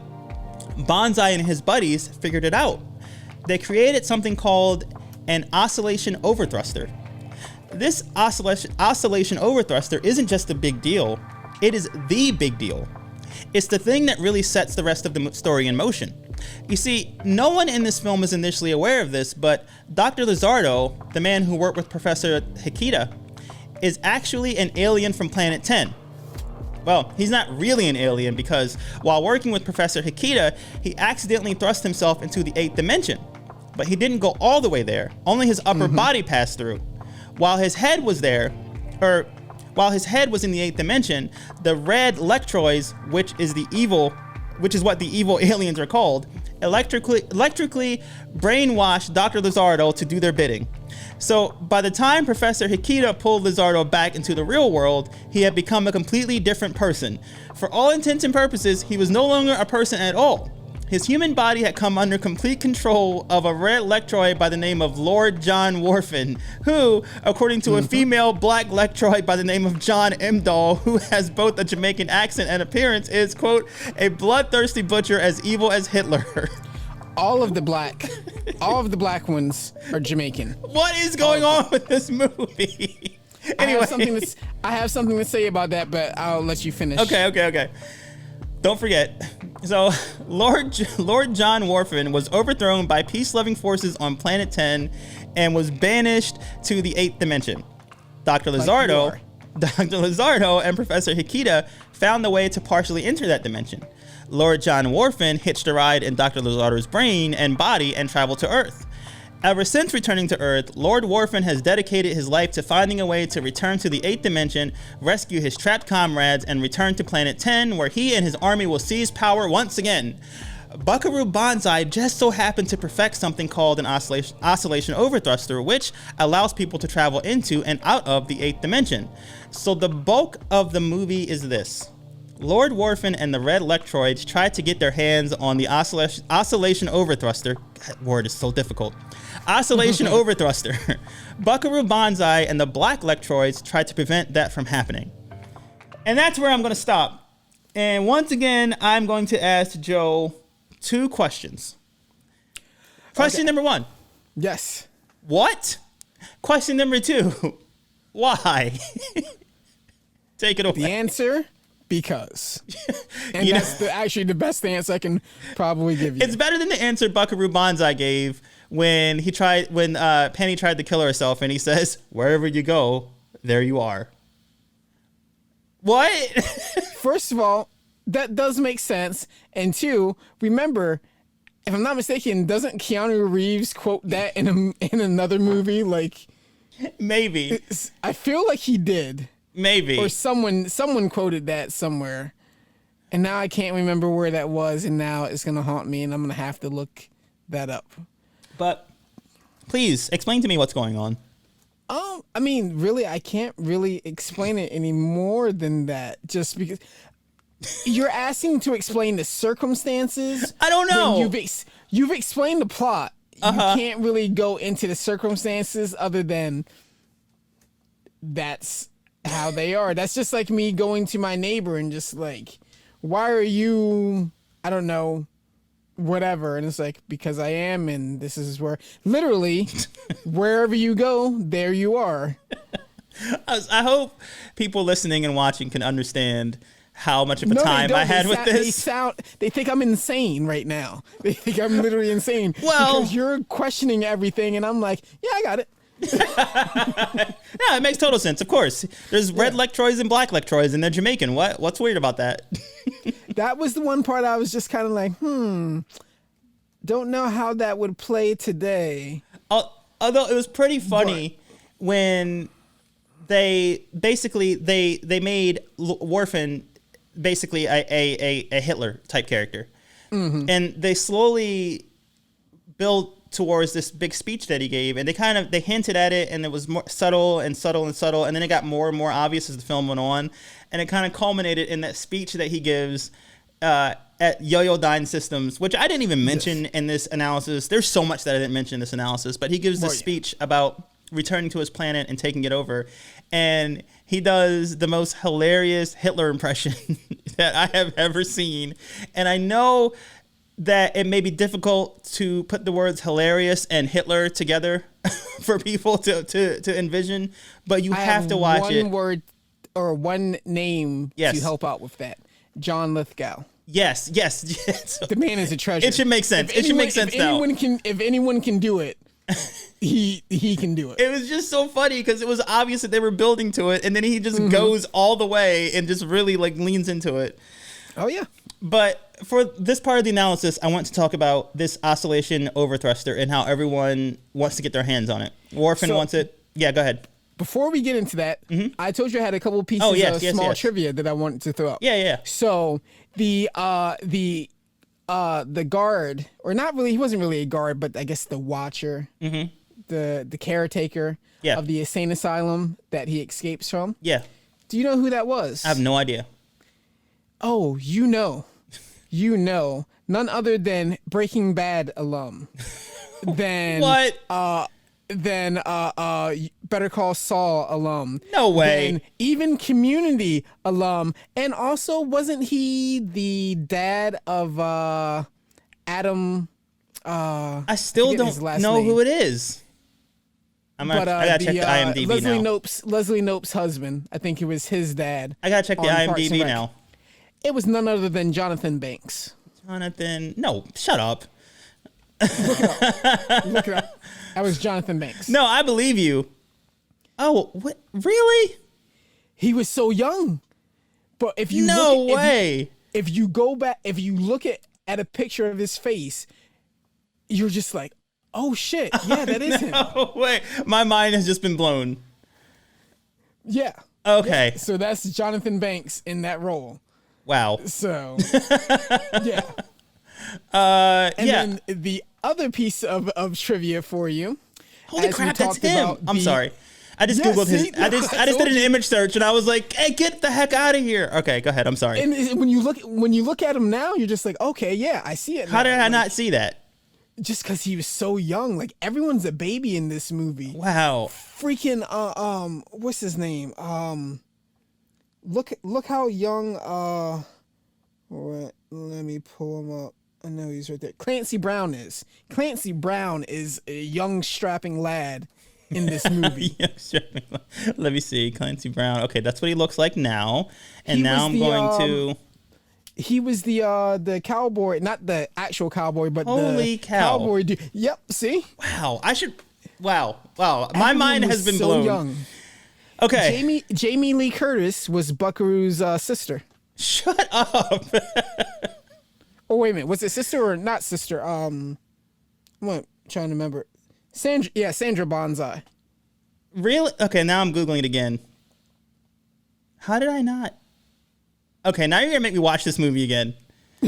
Now you're going to make me watch this movie all over again. There were just so many people. So many people. How? And How did so many people come from this movie? Like what? I don't. Exactly. And then here's one that you might not know, that you probably won't know because, unfortunately, I don't think you've been watching the show, and I will deal with you about that later. What show is it? I'll tell you if I've been watching it. I have not. Mm-hmm. I have not. I'm sorry. I've let you down. Yes, you have. Yes, this is the Captain America shield. Of course, I own a Captain America shield. To anyone who knows me, this isn't a surprise. But the actor who played Isaiah Bradley in Falcon and the Winter Soldier, his name is Carl Lumbly. He was John Parker. Now I'm Googling Carl Lumley. I did not put two and two together. My girlfriend did. And I was like, holy shit. Really? Okay, wow. Yeah. So what's weirder, the movie itself or all of the people involved in the movie that you're just like... It's both, right? Because I would think that the people involved in this movie would never get work again. Well, Peter Weller was Buckaroo Banzai. That's insanity. I can't... You're going to turn me into like a Buckaroo Banzai fan because I'm going to be so and obsessed with the trivia and the lore and everything about this movie that you're going to turn me into a fan and I hate you for it. Okay. So, well, answer me this question. Mm-hmm. I understand movies confusing and all over the place. Mm-hmm. But how did you feel about the experience of watching the movie other than confused? Oh gosh, that's tough. I think about take away having to write for it. Take away just as a movie that you decided to watch. I couldn't help, but I couldn't. So it was different. It was an emotional roller coaster because in the beginning when it first started, I was like, oh boy, it's time to strap in for something weird. I like this. And then as the movie started to progress, I was like, what's happening? I don't understand what's happening. Is it a comedy? Is it a sci-fi? Is it action? What's going on? The answer is yes. And then, right. And then as it went even farther, I was just like, okay, I can't believe Joe made me sit through this. I hate this. I hate everything about this. And this is like a struggle to make it through it. But then as the movie kept going, I was like, okay, I kind of appreciate this. Like, I'm kind of starting to realize that the randomness and nothing making sense isn't an accident. It's all done on purpose. Mm-hmm. It's kind of like Stockholm Syndrome where you kind of fall in love with your captor. I just sat there so long that I started to appreciate it and I started to love it because I realized that the film wasn't taking itself seriously and all the things that I was criticizing it for in my mind in the middle was like, oh, no, they just don't care and they're doing it on purpose. This isn't a mistake. It wasn't taking itself seriously, and at the same time, it wasn't treating everything like a joke. Like, no one phoned in performances. Yeah, people went for it. I went into this without doing any prior research, which is what I prefer to do because I want to go into it without anything clouding my judgment, aside from the fact that you said you're in for a treat. So I didn't read anything about it, so I had no idea what to expect. So the tone was all over the place, and then it took me until about halfway through to realize, oh, it's supposed to be. Now I can just sit back and enjoy it for what it is. But man, it was difficult at first. Actually, now that I think about this really explains how I can easily go off on the tangents just out of nowhere. And they just rapidly just come going one direction and then another direction and then okay. Because you were inspired by Buckaroo Banzai. Yes, it all makes sense. Had the movie imprinted on me as a child, and my brain is forever changed. Yeah. Yeah, yeah, and meanwhile, I grew up on Beavis and Butthead, so that's how I like. I watched Beavis and Butthead too. Yeah, but I loved Beavis and Butthead though. But it's just like I love, and I know most people don't get it. Like people get it now because it's known. But like when we were in elementary school, no one got Kids in the Hall. Yeah, I Kids in the watched Hall the is great. crap out of Kids in the Hall, And I was way too young to have been watching that. And, I was in elementary school. Strangers with Candy was another. Yes. Right. And I appreciated those. I actually laughed and appreciated those But no one cared. when I was, and that actually would also probably explain why I'm really progressive. Yeah. Considering a lot of the stuff in the skits. Yeah. Yeah, no, I think that explains a lot. Wasn't Kids in the Hall where are the sausages? Where are the sausages? Yeah. Okay, yeah. I thought so. Just, But man. But yeah, so the technology thing that everyone wants to get their hands on this oscillation overthruster, and it makes me think of the PlayStation 5, which everyone wants to get their hands on and no one can. Absolutely. But not only that, but just not just a PlayStation 5, but every advancement in console generations and every advancement in technology and how people borrow from different technologies. And it got me thinking of the advancements in technology and video games and how I was so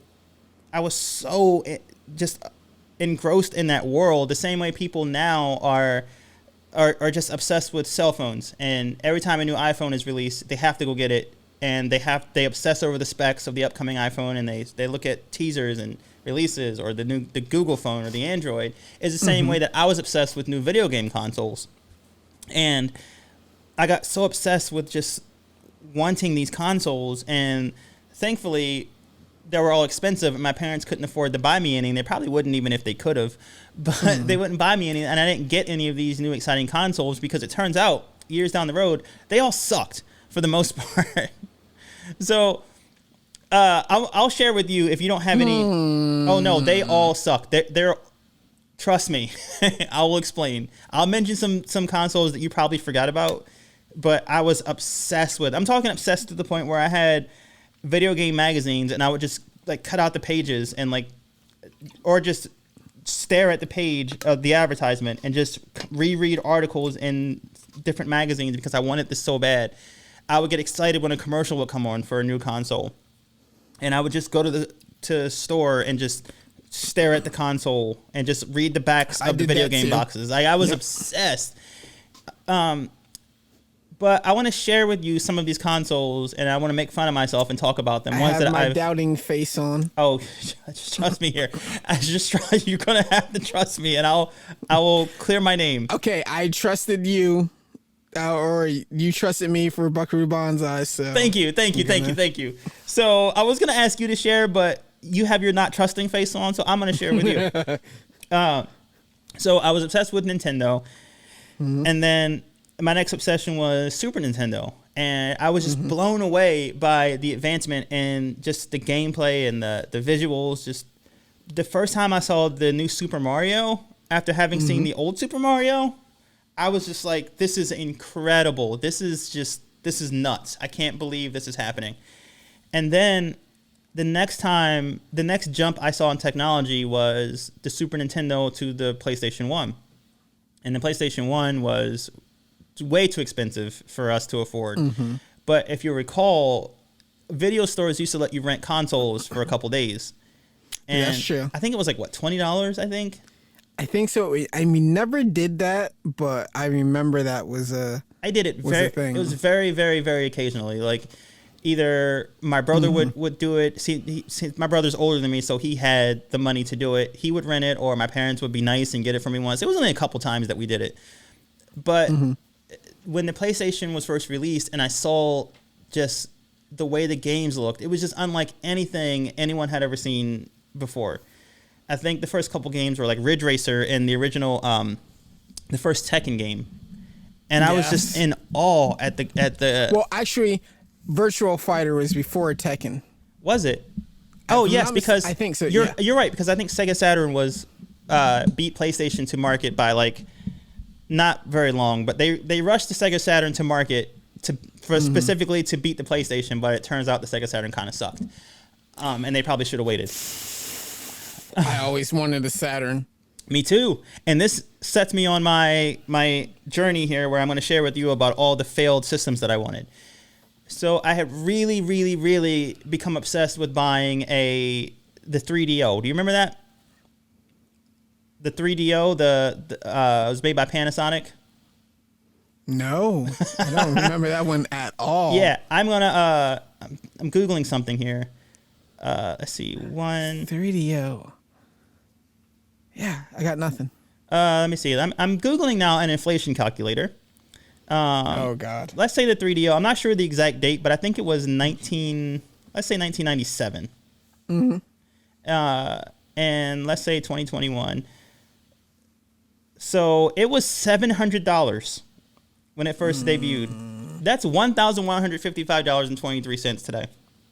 Yeah, that's probably why I don't have any recollection of that. But I remember seeing commercials for it. I remember seeing it in magazines, and I wanted one so bad. Spoiler alert, it's constantly on the top, like, worst consoles ever released. I feel like I can believe that. Yeah, it was terrible. There was the Philips CDI, which was another one, a console that I wanted. Also terrible.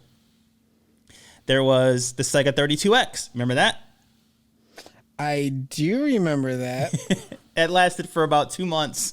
You put it in the top of your Sega Genesis and you could play. Yes, because it was an add-on. Yeah, that sucked as well. What else? I'm trying to go off the top of my head here. There was Sega CD, which was before PlayStation, but Sega CD was, my cousin had that, and I played a couple games on it. It was terrible. Yes, but Sega CD was at least proof of concept. Yes. That would lead to PlayStation. Yes, and I wish they would have just called it proof of concept and never sold it to gullible kids. Because it was awful. But I loved it at the time, though. And I wish I had one, but I didn't. There was that. There was the, do you remember Tiger's Gamecom? Every time I think Tiger, I always remember the portable games and not really like... Yeah, well, they took a foray into making handheld systems. And I actually bought one. I don't know where I got the money from. It was maybe it was a Christmas gift, or I may have traded in some old games and got it from a GameStop or GameStop equivalent. Mm-hmm. It was terrible. And it was terrible. I hated it. I think the only game on it that I played was Solitaire. That was it. What else was there? Ooh, that's just... There was... That hurts. Yeah, I know. I'm just going to run down the worst of list. There was the Virtual Boy, which I never owned, but I wanted. I wanted the Virtual Boy too. There are some things that I think people have found, or ways that people have made it. So you can strap it to your head? A little better. Or certain games that it does work well for, because I've listened to discussions about it, but I'll give you that one. That was Nintendo really reaching out and trying something, and they tried, and sometimes it works, sometimes it doesn't. Like they reached out and tried with the Wii. That was game changing, no pun intended. Yes. But the Wii was a huge success. Virtual Boy, not so much. No. Do you remember the R Zone by Tiger Electronics? No, where are you getting these? I'm telling you, I need to show you. You're naming all of the Fila, not even the Fila, because Fila back in the day was decent. Yeah.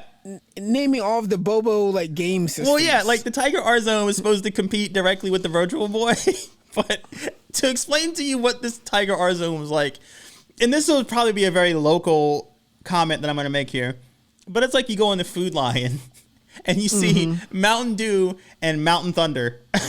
Like the R Zone was the Mountain Thunder to Nintendo's Mountain Dew, which was already pretty bad to begin with, and it was by far one of the worst. It's not, I wouldn't even call it a console. It was awful. So the way that it worked was you strap this thing to your head, right? And it was supposed to be a virtual reality headset. And there's a screen that flips down, and you play the game in this tiny little screen that's in front of your like left eye, or whichever eye you want to put it in front of. So it flips down in front of one eye and you play it. But the game that you're playing is just a reflection of a game that's happening on. I'm having trouble explaining this. So the actual gameplay video is in your headset, but it reflects down onto a reflective screen, and then you look at the screen. But the actual gameplay video is just a red glowing version of the regular Tiger handheld games. And if you remember how bad those were, the digital. I enjoyed those games, but they weren't like. They weren't top technology yet. Right. So they took that concept and just made it much harder to see and play, and called it a console. Yeah. Oh gosh, what else? What else sucked? There were some consoles. Now I'm gonna get into ones that I know you're familiar with. That were. There's one I'm waiting for you to say, and I feel like I'm gonna be triggered. Oh, I'm gonna trigger completely. you. I'm gonna trigger you here because now I'm gonna get to the ones that I think were good. They just failed for reasons that weren't really fair. Okay, And- well, see, I can agree with that then if we're doing that. Now, if you had just said the one in particular that I'm thinking was bad, Which one were you thinking? Because I want to know. the Dreamcast. That's exactly what I was going to say. That's exactly what I was going to say. And that's an example of just this advancement in technology that was just, the Dreamcast was just way ahead of its time. Yes. Because it had the modem built into it. It had the little game thing that you could pull out and play, but the battery lasted like 2 hours before it would die. It had the original Xbox controller before the Xbox controller was the Xbox controller. It really should have succeeded, but Sega just is so stupid about consoles. Well, just the timing and everything just didn't work. They were already things weren't looking good for Sega. I've listened to the story about what happened with Sega, like at least like from 4 different sources. And that's just like, it's really sad for me because I was a huge Sega fanboy and still am to some extent. I'm still planning on buying the Dreamcast. Every time I see one, part of me is just like, My brother had one. He bought one, and I remember playing it and going, "This is a really good system. Like these games are incredible. It's all good." And it just failed, and that's depressing to me. There are some people who have actually tried to keep some of the games that you could play through the system that are online up and running, so you could actually still play them. Yeah. Maybe I should look into getting a Dreamcast also.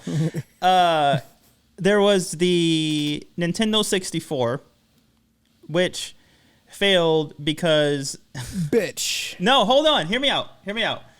I wanted it to succeed, but Nintendo kind of shot themselves in the foot by not going to CD-based games and sticking with cartridges. Well, I just got a Nintendo 64 about a couple months ago because I showed it to you. So how dare you? How dare you defile its name? And really, that's the whole reason why you have the PlayStation, because PlayStation was originally supposed to be a deal between Sony and Nintendo wound up pulling out. And it sucked for Nintendo because if I recall correctly, so I could have a story completely wrong. I didn't actually research this. I just remember reading about it. But if I recall correctly, there was this big debate on whether or not they would go to CD-based games or cartridges. And Nintendo was like, we're sticking with cartridges. And the downside to a cartridge is they're much more expensive to produce, and they don't have as much space for memory. So they couldn't do things that the PlayStation was doing, like including full motion video was difficult to include in there. There was just less memory to work with in a cartridge-based system. Well, it was business dealings, and that's what led to the fallout. And then Nintendo was like, all right, well, then we're putting out a system. And then what they went with was the Nintendo 64. And what really came back to bite them was when Squaresoft was like, we're going to take our games to PlayStation away from Nintendo. Yeah, which was... Well, because Nintendo had been strong-arming like everyone up until that point, and that was just what Nintendo was known for. Yeah. So when they were just like, all right, well, we're done, it was just like, wait, you're going to go against the mighty Nintendo? Yep. And it turned out being something that worked for them, and I want to say Nintendo learned a lesson, but only so much. Because Nintendo still likes the Nintendo. They do still like the Nintendo, and they're also so... It was hilarious to me how stubborn they are because they released a Nintendo 64 and it was a success, but it wasn't a smashing success. Like I consider the N64 a successful console. Yeah, so do I. With like games like Zelda and like it's a success. Come on, you didn't say the one game that everyone who owns a 64. What's that? Oh, GoldenEye. Yeah, Yep. slaps only. Come on. You want to talk about how hardcore you are in like Call of Duty, whatever? Nah, fuck that. Put on some GoldenEye. And One test day who you really are. No odd jobs. So No we odd should. jobs. I feel like we should do a thing that's probably never going to happen because I'm going to say it and I'm going to forget. But I have an N64 sitting around somewhere. I know you have one too, so we can use either one. I also have a 13-inch tube CRT TV, and we should play 4-player GoldenEye like the old days. Trying to look at one tiny square of pixels. Oh my god! Trying- Yes. Trying to find your friends. I think they still make Surge. We get cans of Surge and like pepperoni pizza. That sounds. And make it a motherfucking blockbuster night. Oh my god. Okay, now you got my wheels turning here. Now you got my gears turning, like a retro throwback game tournament night or something like that. God. We play Mario Kart on Super Nintendo. Actually, I have to say the video that was in the Patreon of the cosplay party that I went to. Oh, when you dropped it low, when you dropped it on the flow. Okay, yeah. Oh yeah. They also had video games set up, so I got a chance to play original Smash Brothers on the Nintendo 64 while I was there, because they had Smash Brothers, they had different Smash Brothers, they had Mortal Kombat, they had Street Fighter and everything, and I was just like, oh, I'm in heaven. yes, This is like my pilgrimage to Mecca that I must make once in my life. This is where I did not win $500, but I got to go ahead and play, Smash Brothers. You got to twerk and play Smash Brothers. Again. Like, what more could you? That sounds like a complete night to me. Like, the money would just be a bonus, but you won. And ate at a really good restaurant and had a really good steak before all of that. So. That is excellent. Yeah. And I was gonna make a statement that would make you think less of me, so I'm not gonna say it. Okay, fine, I'll say it. I'm not really a huge fan of steak. See, no, I'm fighting the urge because I also saw your post the other day. Which one? I think it was the one about the steak. Oh yeah.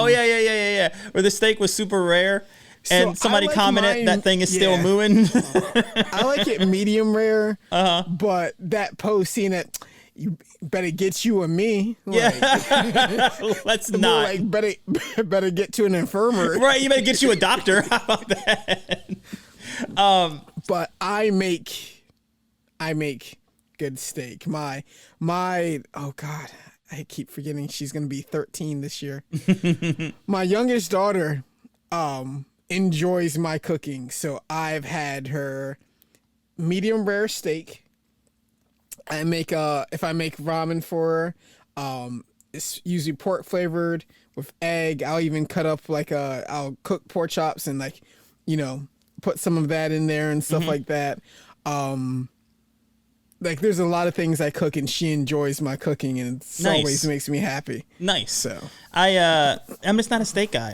I've never have been. I don't know why, but when I do get steak, I understand. I like it cooked till it's like a hockey puck. But Then just get yourself a burger. yeah, exactly. That's usually what I do. Yeah. But yeah, so I was gonna make fun of Nintendo because they're so stubborn, and they said everyone was like, make CD-based games. And I said no, we're not. We're gonna do cartridges. And then they were like, all right, well, for our next system, we'll do CDs, but we'll do really small CDs for the GameCube. So we're not gonna do full-size CDs. Yeah. So we're not gonna go all the way CD. And I'm just like, dude, just use CDs. Just use full-size CDs. It's fine. I have to say, since we mentioned GameCube, I played whatever the Star Wars Yeah, right. I remember that. But I don't Starfighter remember. game. Yeah. I played it because a friend had introduced me to it, and I remember playing it the first time, and I had to stop like 5 minutes in. Why? Because you could go in any direction and twist around, and I literally made myself feel like I was starting to get sick. Really? I couldn't figure out exactly where I was going, so I just kind of kept going like around and shit. And then I was just like, you take over. I'm gonna sit down and just. This reminds me of some useless knowledge that I have, and I read about this maybe 10 years ago, and I don't know if this is even still valid. And it's completely useless, but I'm going to share it anyway, because when else am I going to share this? So it reminds me of, I was reading this article on wasteful military spending. And the military was... Nope. Keep my mouth shut. Keep my mouth shut. The military was pumping money into this technology, this new plane. And the article was also about how outdated so many of the planes are that the U.S. military uses, and they should update them. And there was this plane they were working on that was super technologically advanced, and you had this visor, and the plane had cameras all around it, and you wear this visor, and when you look, you see it like syncs up with your head movements, and you can basically look down and see what the cameras are picking up below you, and you can look behind you and see all the different camera angles. So basically, you don't have a floor anymore. You can look down at your feet and see what's directly below you. But apparently they couldn't get the images synced up, and there was a little bit of a lag, and it was making people sick. Oh God, I could just imagine that. Yeah, and that's for some reason that made me think of that. And they put so much money into this, and I think the last thing I read was they just gave up on it. I don't remember. I'm not a military or historian or weapons expert. I could be completely wrong about all of that, but it's worth Googling if anyone is curious. Yeah, I'm curious now, but I could totally see like if there was just too much lag, and you're just like, okay, someone's gonna have to talk me down because I don't know where I'm going, or just turn the system off. I'm just gonna pull the eject button and just get out of this thing. Yeah. But that reminds me of something else that I want to talk about, but it's in the next block. So I want to talk about the game Beat Saber, but yes, that's in the next block. So I'm gonna rush through the rest of this block. Nah, fuck them. This is a long podcast. All right, let's do it. We're giving you guys the content that you wanted. Let's do it. Although a lot of people have come to me. Or that you didn't actually ask. Yeah, a lot of people have come to me and said that I should make shorter episodes so they can listen to on their drive to work. And my response to that is always, no. Listen to it just a little bit at a time and come back to it. I don't... See, that's one of the times, and I'm not saying anyone's saying this. I'm just like, I think I'm the wrong co-host for this podcast if they're asking for shorter episodes. I mean, I get it. Like, people are entitled to their opinions, like but the movie Buckaroo Banzai, I kind of just keep going. You kind of just keep going. You kind of just go by your own rules. Hey, like, I don't care if anyone understands me. I'm just going to keep going, and maybe you'll get it later, maybe not. Who knows? But so yeah, technology and just how technology has advanced, and it's just really cool to see how technology in the video games, like, people try different things, and sometimes it works and sometimes it doesn't, and it's just cool to look back in hindsight at what did and what didn't work. Like, I thought the Wii would be a complete failure. So many people did, and here we are. I also thought the iPad was going to be a failure when it first launched. Here I am. Well, Star Trek called that one. Yeah, so. I should have listened. But things like the Nintendo DS, I thought that was a weird idea when it first launched. Clearly, I'm the only one because a lot of people love it. Look at the Switch. I also had a Game Gear when I was a kid. I didn't have a Game Gear, but I think I used my friend's Game Gear a few times, and that was nice. It was nice, but the battery would last like 2 hours. Yep, and then you have to change batteries. Yeah, but luckily my parents bought me a charger, so I never had to worry about that. It was nice. Okay. So I could plug it in or charge it and never had to buy new batteries. It was pretty amazing.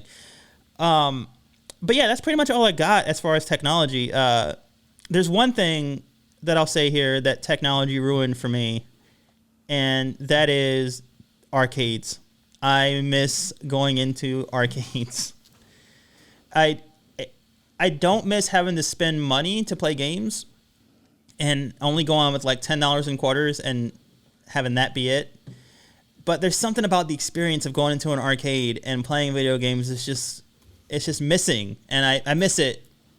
So what I'm gonna need you to do, Yep. While I drink my water. Grab your handy dandy notepad after you get your water. Mm-hmm.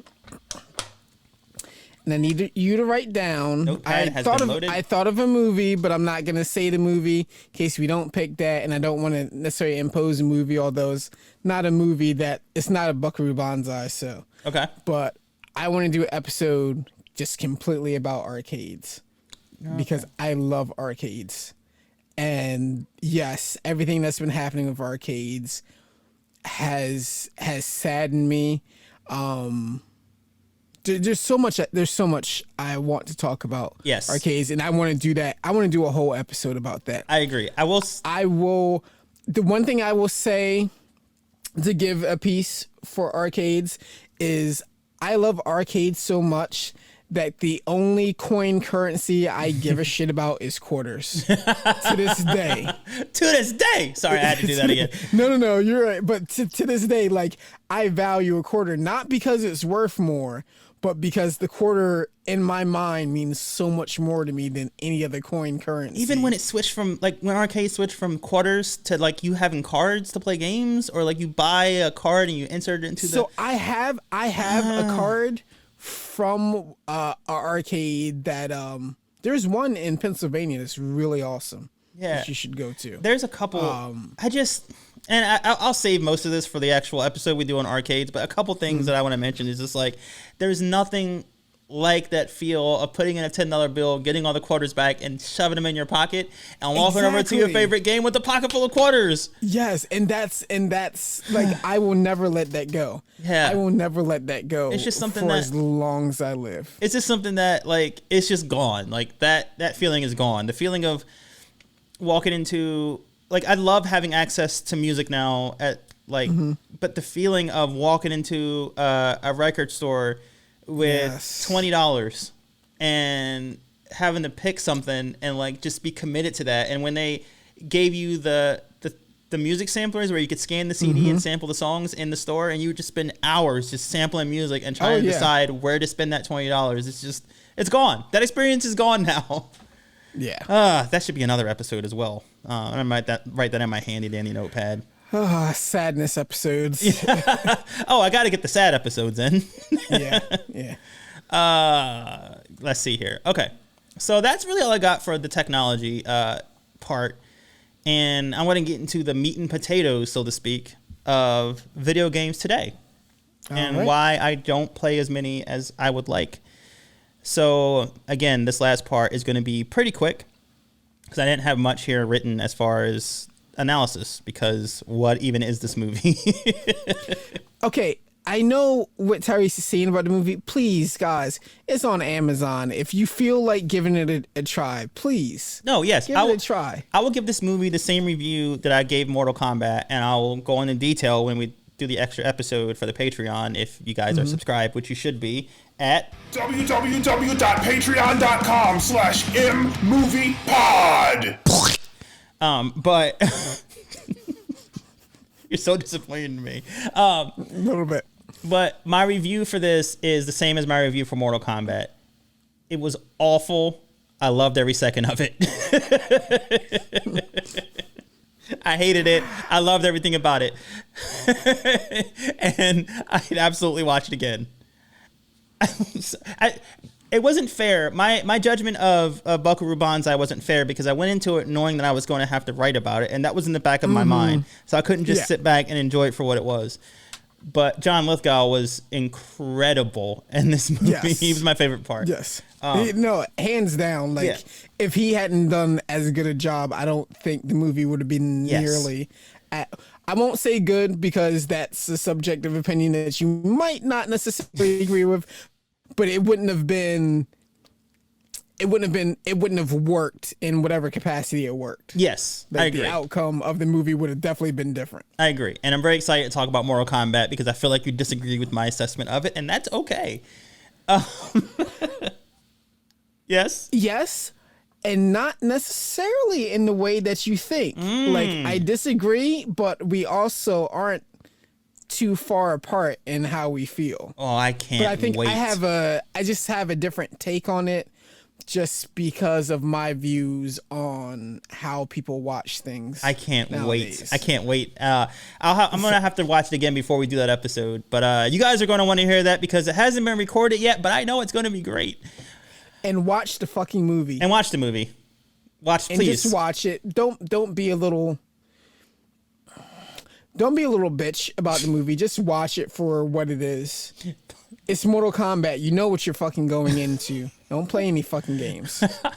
What Joe said. Okay, so here we go. It should be pretty easy for you to guess how Buckaroo Banzai ends. Can you guess? No? Okay, I'll tell you. Buckaroo wins. John Warfin gets blown up. Everyone lives happily ever after. And just before the credits roll, the film teases a sequel that never actually got made. But Sadness. it's very sad. There's actually a whole story behind that, which I'm not even going to get into, but you should research it, guys. But there is so much more to this story.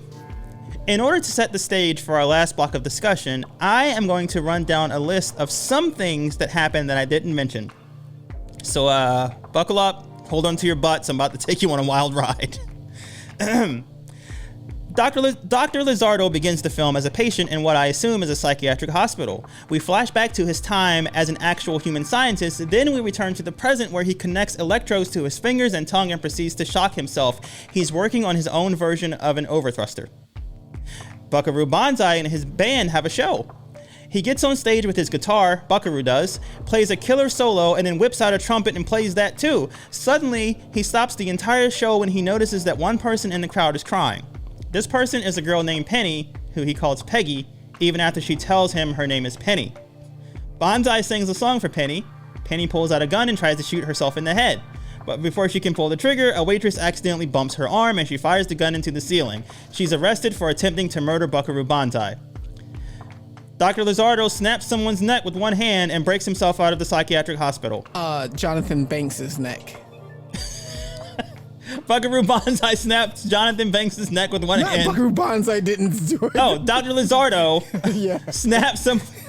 Jonathan You still Banks. can't get over the fact that it's Jonathan Banks. I can't. Dr. Lizardo, I'm sorry, I didn't mean to besmirch Buckaroo Banzai's perfect name. Dr. Lizardo snaps the guy from Community's neck with one hand. The guy that replaced that awful racist dude with one hand. Yes. And breaks himself out of the psychiatric hospital. Banzai shows up at the local... Actually, not before he did that. He also destroyed that arcade cabinet. I just thought about Yes, that. he did. The Buckaroo Banzai arcade game. Which, another thing I didn't mention, there's a Buckaroo Banzai arcade game and comic book in this movie called Buckaroo Banzai about Buckaroo Banzai. Yeah, good luck understanding that. Banzai shows up at the local police station. He gets Penny out of jail by telling his friend and bandmate to, quote, let her out, because apparently he has the authority to do that. She gets out. Buckaroo Banzai reveals to Penny that he used to be married to her identical twin sister. A twin sister, by the way, that Penny never even knew she had because Penny was adopted. Buckaroo explains it in a line that is so concise it would make Strunk and White proud. He tells Penny, quote, near as I can figure, you had an identical twin sister, and I married her. But that's over now, and she's gone. And that's about all there is really to say about that. And that really is all they say about that. They never mention that again. Banzai is told he has an incoming call from the president at a payphone. But it's not the president. It's aliens. And they send an electrical shock through the phone, knocking Banzai to the ground, where he pulls out a pen, furiously writes something on his hand, and screams, "Conference room!" He runs to the conference room with his newfound ability to spot evil aliens disguised as humans. And believe it or not, there's still a whole lot more to this movie that I didn't even mention. But that's the end of that section. I did that section. I mentioned that section, or I went through all those things for two reasons.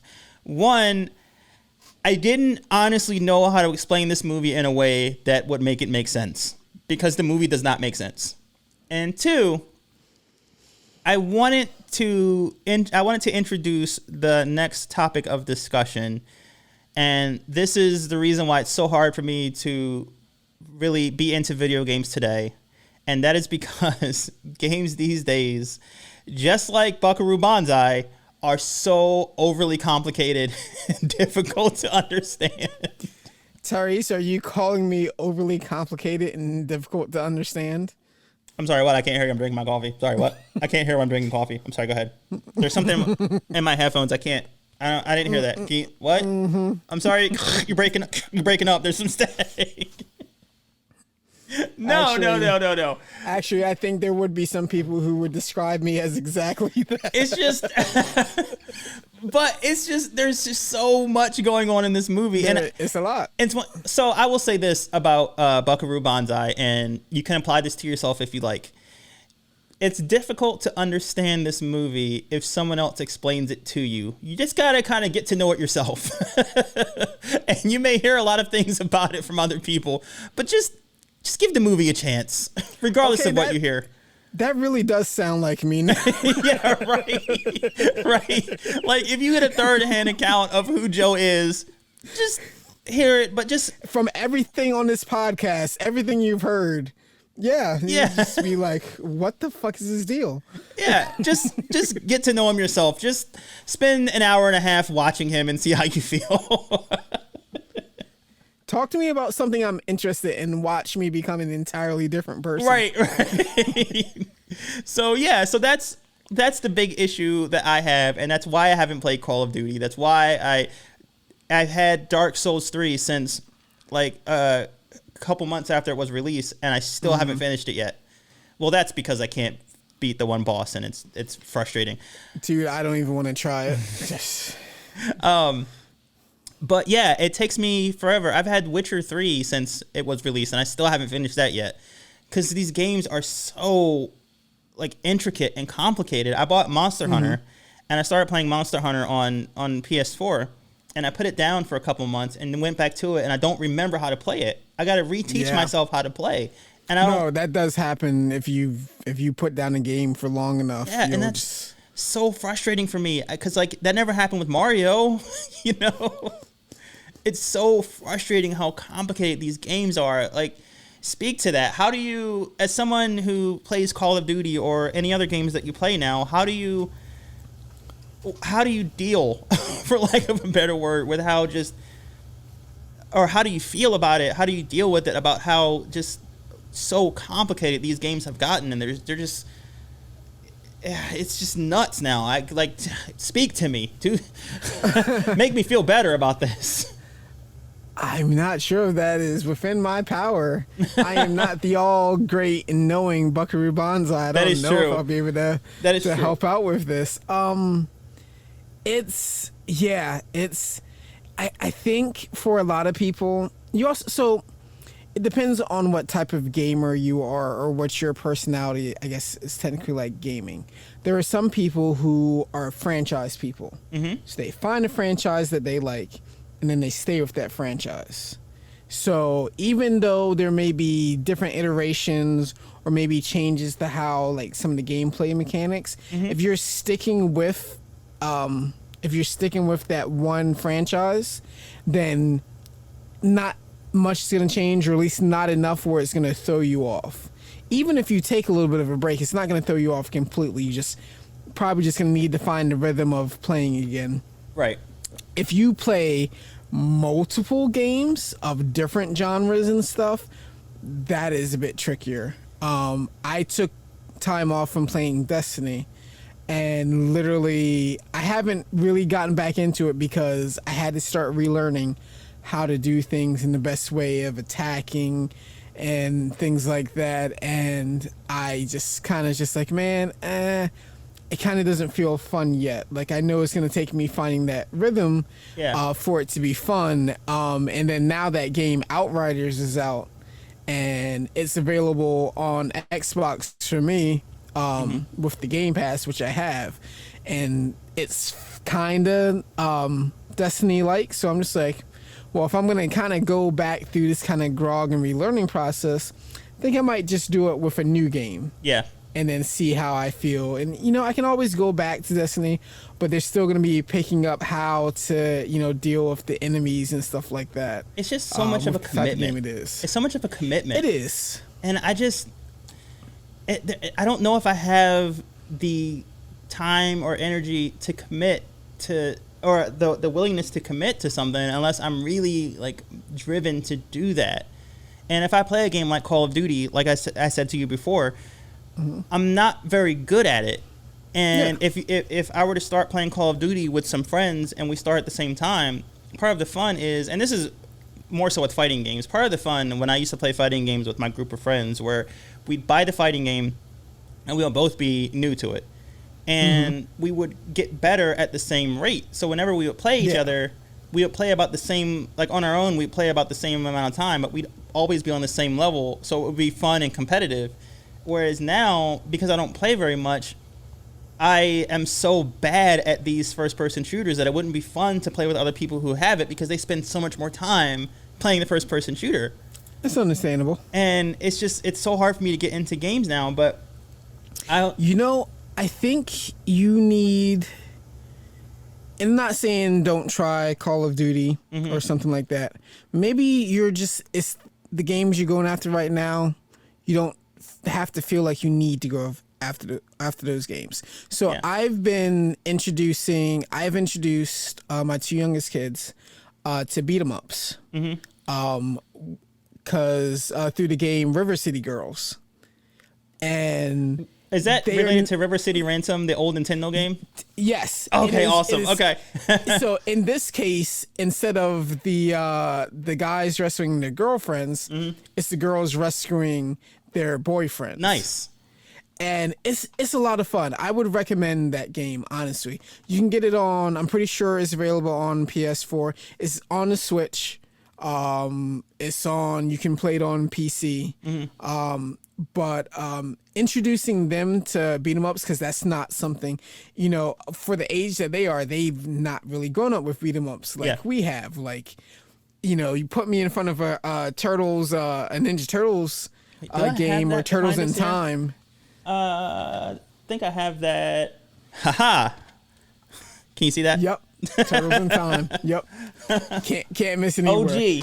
OG. But put like in front of me or you, like we're just like, we know what we got to do. We know how to play these games, but they've never experienced this. So it's interesting seeing them play and then trying to be just like, no.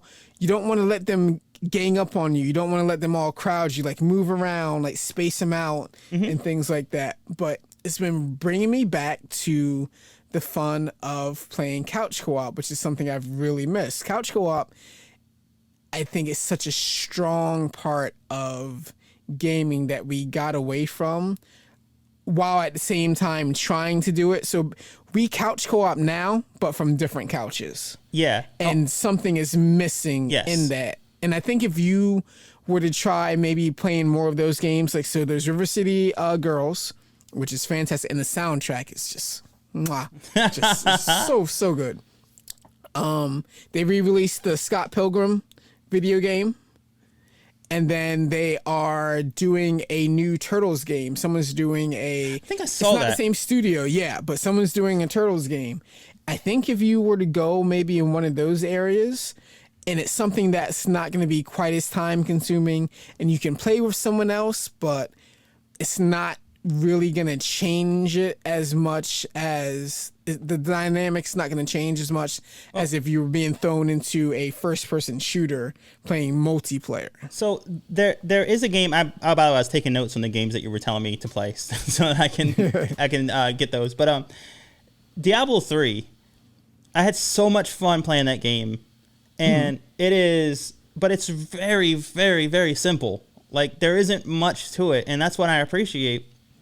But also, before I get into the next point, I just remembered something I wanted to tell you earlier, and I totally forgot. I mentioned a game that you should never start playing because you'll never stop. Is Divinity Original Sin 2. It is. I feel like I've heard of that, but I definitely ignored that. It is incredible. I started playing it in the beginning of quarantine, and it's basically Dungeons and Dragons rules. And it's very, very, very open, as in you can pretty much. So the game starts. You're in a prison. You're shipped to a prison island, and your first mission is escape the island, and that's all it gives you. And there's a lot of different ways to get off the island. You can sneak into a boat. You can kill someone and steal their boat. You can you can work your way out of prison. Like there's so many different ways. Can you kill people and make a raft out of people and then sail away on the raft? I don't think you can make a raft out of people, but you can kill pretty much anyone. See, I feel like, well, no, I guess eventually they would start to take on water. So what I did, that wouldn't be. Yeah, or you can wait for them to decompose and they'll just float. But anyway, so what I did was, and this is not a spoiler in the game, but you're thrown on this island as a prisoner and you pretty much have nothing, and you escape the island and continue with the game. But what I did was, there's guards on this island and they're all really mean. So once I leveled up enough and I did everything I needed to do, I felt I needed to do on the island, I started killing all the guards just out of spite, because they bullied me in the beginning. Yeah. And then understandable. I left the island, but the game is so I had so much fun playing it. It's a little complicated, but I was able to kind of understand it because I played D&D. And it's basically D&D rules, and I would highly recommend you play it, and that would get you it'll get you up to speed on how D&D works. Okay. And like every encounter that you have, every fight requires your attention. There's no easy fights. Like in Final Fantasy, you fight fruit bats and you just kind of click your way through it. Like every battle requires strategy and it's difficult. And when you first start, you are going to lose pretty much every fight you get into, and you have to slowly build your way up, and it's a ton of fun. I highly, highly, highly recommend playing it. Okay. But now I forgot what I was going to say. I said all that and forgot where I was going to go with this. Oh, I remember now.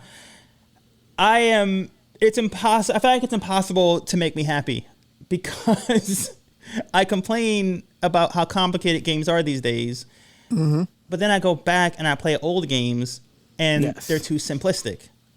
I did this really cool thing that I was proud of, and I downloaded an emulator and ROMs legally, of course. And I was able to, of course, on my MacBook. I didn't realize that you can connect the PS4 controller via Bluetooth and control games with the PS4 controller. So I was playing one of my old school favorite games on Super Nintendo, which was RoboCop versus Terminator. Oh God! I think I only played that once, and I think I just played it. I was just like, I was like, wow. It was amazing to me. I loved it. But I played it recently, maybe like 6 months ago, and I'm sitting there and I'm with my controller. And I'm like, this is kind of lame. I'm doing the same thing over and over again. I'm jumping, I'm shooting, I'm jumping, I'm shooting, I'm jumping, I'm shooting, which is why I don't know if I want this handheld or not, but. It's difficult to find that middle ground between something that's too complicated, but then I go back and this game is too simple. Like, it's a platformer where you shoot things and blow them up. How many of those exist? Okay. So yeah, I don't know what I need. I just have to experiment, like with some of the games that you suggested, or I don't know. I don't know what to do. Well, I'm at a loss I would here. like to pick up on something that you mentioned earlier. Yes, please. And that was Beat Saber. Oh, yes. And then I'll mention Beat Saber, and then I'll mention an embarrassing video game story that happened to me. In fact, I'm going to write that down so I don't forget. I saw someone on Facebook, and I don't know if this person listens, but if you do, then I'm going to shout you out. What up, Steve? Thank you for listening. And if you're not listening, then you'll never hear this, so whatever. Thanks for the support, jerk. But he mentioned that he posted something about him playing Beat Saber. So I got online, and I totally forgotten that the game existed because I don't have a VR headset. And I got on YouTube and looked up videos of people playing it. And I was just like, this looks like the most fun experience that I could ever have in my life, and I need this in my life right now. Do you have Beat Saber? I will fight you. I've played Beat Saber. Is it fun? Is it as fun as it looks? It is fun. It definitely takes some getting used to. I have a few friends that we would get together and play video games every now and then. So obviously, with everything happened, I hadn't hung out with them recently. But last time I did get to hang out with them before everything with the pandemic happened. Yeah. I got to play some Beat Saber. That was totally fun. I'm very jealous. Also got to play Super Hot. I'm not familiar with that. So Super Hot is a game where you basically have to take out the enemies in the room, but it's a time dilation game. Okay. So when you move, time moves. When you Okay. stop moving, time stops. I just Googled it, and I'm looking at the images now, and I've seen this being played before, but I never looked into how it works. Was it fun? It was fun. It definitely takes some getting used to, and you're always trying to figure out, like, what can I do? Like, how much can I move this before this happens? And, like, okay, like, you'll try to move, like, slowly, and then you'll see something, and then you try to react quick. And because you're trying to react quick to that, Then it moves they're faster? reacting quicker. Yeah, so even Yeah. if you miss that thing, you're completely unprepared for the thing that was happening within seconds from someone else. Got it. So, That's really yeah. cool. Yeah. But that's like, again, that's more of that technological advancement. Do you remember, was it PlayStation? It might have been PlayStation, where you set the thing on the floor as like an octagon, and then you moved within that. You know what I'm talking about? I do remember. I don't don't remember how it who worked or had what it was. But yeah. But that's like the precursor to this, and maybe and like the VR headsets are the precursor, or I mean, the Virtual Boy was a precursor to the VR headsets. Now it was just way ahead of its time. Well, I don't know if it was that ahead of its time. They tried. From what I understand, the games are really cool, but like no one wants to. For those who don't know, the Virtual Boy was a console that sat on your desk, and you put your head into it like you were going for an eye exam. Yeah, and you put your head into it on the desk and played the game with the controller. So you're just sitting there. I don't know. It's just very, very awkward, and it and failed. apparently, a lot of people got headaches. Yeah, from that yeah. too, So, but yeah, I want a VR headset really, really badly, but I don't have one because I don't play video games a lot, so I can't justify spending the money on it. so I have an embarrassing story about playing a VR game. Ooh, wait a minute. Hold on. I think you can share your embarrassing VR game. I'll share an embarrassing story about when I played something on PS2. It's not really, I don't think it'll be as embarrassing as yours because you seem really worried. And then Well, I'm just trying to remember if I've told this before. I don't think you I've told it have. a few places, so I don't know if I've told it on here, but it's it's comical. I don't think you have. So I'm gonna tell that, and then we'll do our closing statements. And in the meantime, I will give you some background as I slowly ride the fader. All right. So, I was at a Halloween party a few years ago, and we were over at my friend's house, and he had the Vive set up, I believe. I can't wait. I'm gonna eat a chocolate bunny while you tell the story. At the time, there wasn't really like a whole bunch of games. They had some small games that were kind of like proof of concept mostly, showing what it can do and trying to show like, oh, it can do this and that. So they had this gladiator game, and in the gladiator game, like they'd march out a gladiator, and as it progressed, you would add more and more gladiators. But you could pick up weapons and just basically beat the gladiators to death, pretty much. But it was so much fun because you could move around and like in all the directions because you're walking around in the headset. So I'm literally moving around in the guy's room, living room and stuff. And there was a few of us because it was like a Halloween party. But I love where the story is going. We kept messing around with it, like trying to see the different things we could do. And someone realized that one, you could drop the weapons and just box and knock people out that way. And then two, you could actually grab the gladiators and use them to hit other gladiators. So we're all just like, this is the best thing ever. Everyone's waiting for a turn. It comes up to my turn. And at first I'm using some weapons. I'm so excited. And then I was to like, hear nah, this. fuck that. I was like, nah, fuck that. I'm just knuckle up. I'm just gonna beat the shit. I'm gonna beat the shit out of them. We going box. Fuck this shit. We going to box. Probably the hardest I've ever become at a time. Like, I guess that's when a lot of my family's from New York. That's apparently when the New York came out of me. That was lying dormant.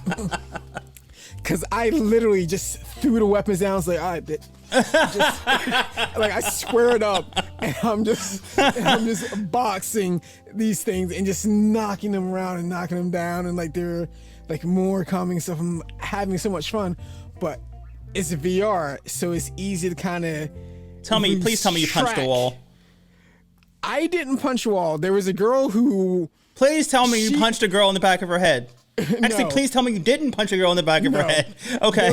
There was a girl who played who at one point she got turned around, started windmilling wildly, Oh my gosh. and she wound up going straight for a wall and like slammed their fist into a wall. And that was hilarious. So that was after me. What I did is almost worse, because I got way into the game. So I'm like punching, they're on the ground, I'm like grabbing and like Oh my God. punching. So apparently what had happened is I'm moving around and completely forgetting about the actual room in the space. I think I did hit or just clipped a coffee table, just like punching down. And then I almost like decked a friend, like someone had to grab him out of the way, because I just apparently I threw a punch, and just like after I'd been hitting around the coffee table and just like stood up and then swung, and he was apparently like this close to me, and he almost got rocked because I was just in the game. I was completely gone. I was completely transported, and something came out of me that had not come out of me in a long time. I just want to humbly suggest, as someone who cares about you, that you never ever play this game again, because I think it brought something out of you that was repressed for a reason. Yeah, and should stay repressed, I think. So yeah, I'm looking through my phone here, by the way. I totally forgot something that I said I was going to do, and then okay. Yeah, anyway, I was going to do something, and then I forgot to do it, and I didn't prepare it. But yeah, that's pretty embarrassing. Yeah. My story is, I have two stories, actually. I just remembered a second one about my experiences playing games online for the first time. Oh God. The one isn't embarrassing. It was just kind of, I ruined the game for myself. And the second one, I just felt really bad. And I still feel guilty to this day. Okay. So the first one was the original Diablo on computer. And I'm hoping I'm getting my timelines right. I think Diablo was before the other one, but I was playing Diablo online. And on the first Diablo, you could play online, and players could trade armor and items. And what you do is, you'd have to put the item on the ground so the other player could hover over it and see it, and then you just basically trade. You barter, right? You give someone gold, you give them the item, blah, blah, blah. Well, it's funny because when you did this, you had to make sure that you and the other player there was a river between you, or some object between you, so the other player couldn't steal it. They could hover over it and see what it was, but they couldn't steal it and then log off. Well, Diablo 1 was pretty well known for getting hacked. And players would hack the game and make really good armor and weapons. And I ran into someone who was a hacker, and he was like, dude, I'll give you all of this for you, like super armor and super weapons, and like just give me some gold or something. And I was like, sure. So I did it. And I got this super strong armor and weapons from this guy online, and then I started playing Diablo, and like, it wasn't fun anymore because I was just hacking everything, and I'm like, why did I just do that? I was just killing everything with ease, and I just got bored with it and stopped playing the game. So I cheated and ruined the game for myself. That's not where I thought the story was going. Where'd you think it was going? I thought you got jacked out of like. Oh, no, I did not. But this next story, I still carry guilt with me to this very day. And I remember it like it was yesterday. I was at my friend's house and we were playing PlayStation 2. And we were playing SOCOM Navy SEALs. And that was one of the first games that you could play online via dial-up modem. So we plugged the phone line into the back of the PlayStation and we're playing this game online. And I didn't really know how to play because I'd never played SOCOM before. So I found someone and we went on a mission together. And this guy was like, hey, it's okay. I believe we had a headset too. We had to because we couldn't type to each other. And he was like, hey, I was like, hey, I've never played before. I don't know what I'm doing. He goes, it's fine, man. I will help you out. I'll play all the time. I'll show you the controls and everything. And he's like, press this button to jump, press this button to draw your weapon, blah, blah, blah, blah. And I was like, wow, this is really nice. People on the internet, for anyone who's been in a lobby of a video game knows, people on the internet aren't very kind. So I was like, wow, this is really nice. And he's like, yeah. And I'm thinking back to my Paranoid Diablo days, thinking, I don't know, he's trying to steal something from me. Like, he's going to rob me. Something's going to happen because people on the internet aren't this nice, and this is too good to be true. So he's like, nah, man, it's cool. I'll show you how to.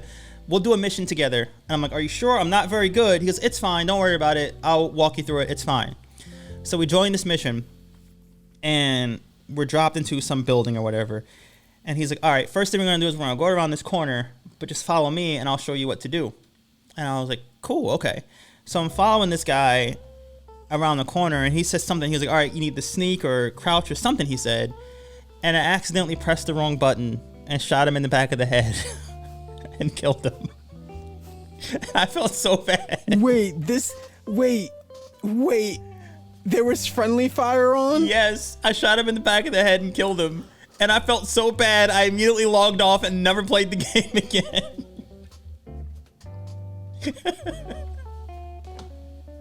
I felt so bad that this person was trying to help me. And as soon as he turned around, I shot him in the back and murdered in cold blood this kind soul, this unicorn, a nice person on the internet that this doesn't exist ever. Who's genuinely... Well, he definitely doesn't exist now. No, I radicalized him. This is his villain origin story. This is it. From that day forward, he became a monster. And that's my story of my online adventures in video gaming. To that person, if you're listening, I'm sorry. It was an accident. I didn't mean it. I didn't know what I was doing, and I couldn't bear to face you again, so I had to log off. I'm sorry. I carry that guilt with me every day. I hope you can find it in your heart to forgive. So yeah, that's that.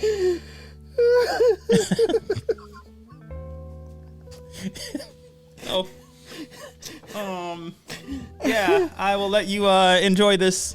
I'll let this moment breathe for a bit while Joe laughs at my misery. Go ahead. Over the smooth jazz track. Go ahead. No, it's fine. See what happens when you open up to your friends and reveal your trauma? See what happens?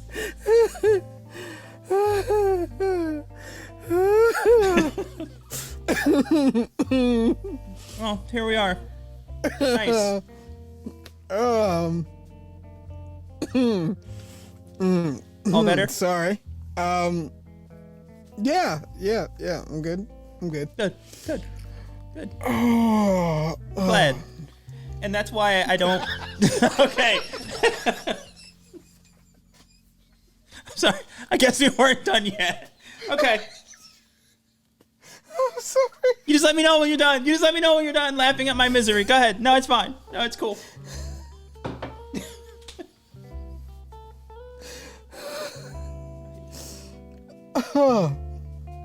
It's okay. I can do this. I have health insurance. I can find a therapist for $5, $20 a session. It's fine. It's cool. It's fine. I can get through this. It's okay. I got this. I'm good. So, my other experience with playing online. Okay, I'm sorry. Now I'm remembering another story. I'm a terrible human being. Did I tell you the story about when I played EverQuest with a friend of mine? I don't think so. Okay, I don't know if this person listens. I probably doesn't, but if you do, Adam, I'm so sorry about what happened in EverQuest that one time, like 20 years ago. So, he and I were hanging out at his place with another friend. It was me, him, and another friend. And he was playing EverQuest, and we were just kind of hanging out while he's playing this game. And for anyone who doesn't know what EverQuest is, it's basically World of Warcraft. For anyone who doesn't know what World of Warcraft is, it's an online RPG game that you just play forever. If anyone doesn't know what World of Warcraft is, you had a life. Yeah, right. Even back then. Congratulations on your life. Yeah. So he was playing EverQuest, and he was addicted to it. He was 100% into this game, as people tend to be who play EverQuest. Yeah. And our friend had needed to go home, so he was like, "All right, well, I'm gonna drive her home, and in the meantime, can you take control of my character?" I said, "I've never played this game before." He goes, "It's simple. Like, I'm really high level. It's fine." And he was like getting ready for some sort of, I don't know what he was doing, but he was like, "This is what we're doing. Just hang out here. If anything comes, press this button, blah, blah, blah, blah, blah. But like, I'll be back in a second. Like, it's 5 minutes down the street. I'll be right back." And he says, "But whatever you do not go into the cave with the giant worm." I said, "Okay, buddy, got that. Roger." He says, "Do not." And I said, "What do you think? I'm an idiot? I heard you the first time. I've never played this game before, but I've played video games. Don't go in with the giant worm." "Got it. Cool." So he's like, "Okay." So he goes to take her home, and I swear before he even turned the ignition in the car, I went into the game with the giant. It was an accident. I didn't mean to. What do you mean it was an accident? I don't know how I made it into the game. I was trying to move around, and I actually like backed into it. I don't know. Okay, it was a mistake. I didn't know this was going to become a therapy session to end the podcast, but I'm putting this all out there now, and I'm unburdening myself. So, went to the cave with the giant worm, and it was at this point that I realized I made a huge mistake. Tried to back out of the cave with the giant worm. Didn't make it very far. He killed me immediately. And I respawned, and I don't know what the rules are for respawning in EverQuest. I don't know what happens when you die. He lost everything. He lost a lot. And so I'm sitting there, and I'm having this moment where I'm thinking to myself, I should just leave and never talk to this guy again. I should just go home. I should never come back. But I was like, no, I made my bed. I'm going to lie in it. I'm going to just see what happens when he gets back. Okay. So he comes back, and he hurriedly goes upstairs, and he looks at the screen, and he looks at me, and he says, "No, no, please tell me you did." And I was like, "I didn't mean to." And he goes, "No," and punches his desk, and like it was like a metal desk, and he like I swear he just Donkey Kongs this thing and just smashes his hand, and like that was an accident. I didn't mean to do that, but that was pretty cool. Didn't happen again, but he smashes the oh wow, that was really cool. So he smashes the desk and like breaks his desk basically, like puts this huge dent in the desk and just puts his head down and just doesn't say a word, and he's completely silent. And in my mind I'm going, this is it. This is how I get murdered. This is the end of my life, because he's going to lose his mind and he's going to kill me, and they're not going to convict him in the courts because they're going to call it a crime of passion, and he's going to plead temporary insanity and get off with it, and I will deserve all of it. But you know, he was like, it's okay, it's okay. And in my mind I was like, no, it's not okay. Wasn't okay. It's not okay. Like the narrator was like, Yeah. It was not okay. But hey, our friendship survived it. We got through it. We got over it. It was fine. We were fine. I went home. I never spoke of it again. He never spoke of it again. And sorry if I brought up this terrible memory if you listen, but I don't think he listens, so... Tyrice, he's still planning on murdering you one day. Probably. Probably. Yeah. He broke his desk. Yeah. From the rage. That was bad. Yeah. That was bad. I still feel bad about that too, but I feel better now that I've gotten it gotten off my chest. So yeah, when do you want to play Call of Duty with friendly fire off? Yeah. Oh dear God, yeah. Just let me know when you get the game. Will do. And me and Chris can arrange it so we can play together. Sounds good. And we'll also arrange some sort of like Eagles chat with me and Chris. And I want you there as well because it'll be funny how much you don't care. So I'll try to figure out a way to do a 3-person like remote podcast. Well, depending on how we figure it out, I could probably do it with him from there. Yeah. Okay. Yeah, that could work too. Yeah. That would absolutely work because I can. Yeah, it'll work. I'll make it work. Okay. But yeah, that's all I got for Buckaroo Banzai and video games. Do you have anything to add? Nope. I think those last couple of stories just took it right out of me. Well, I think it's time for us to rock and roll. Are you ready? Because I'm ready. Yep, I'm ready. And here we go. Misinterpreting all the movies that you've seen. You might not have seen all the movies we're misinterpreting. That's alright. That's okay. You're really smart. Never opening up to you again, ever. Misinterpreting Never gonna happen. movies that you've seen. You might not have seen all the movies we're misinterpreting. It was a mistake, okay? That's okay. You're really smart, and that's fair play. Misinterpreting. Real quick, I just gotta ask you. No one's ever let you like babysit their Tamagotchi, did they? No, but I did. I did kill my own accidentally. And I got really upset about it because I lost it, but it wasn't my fault. I set it down somewhere, and my mom was cleaning, and she moved it, and I was like, "He's dying! I gotta feed him." And then by the time I found it, the battery had died. So, but no one lets me babysit their Tamagotchi, or their human baby either. That's never happened. But yeah, I also don't own any guns, so we're good. I still don't feel comfortable, but okay. Well, yeah, that's a wrap. I guess I got one more, just one more thing to say, and it is this. E-A-G-L-E-S, Eagles! Woo! Ow! Go Birds! Go Birds! Goodbye.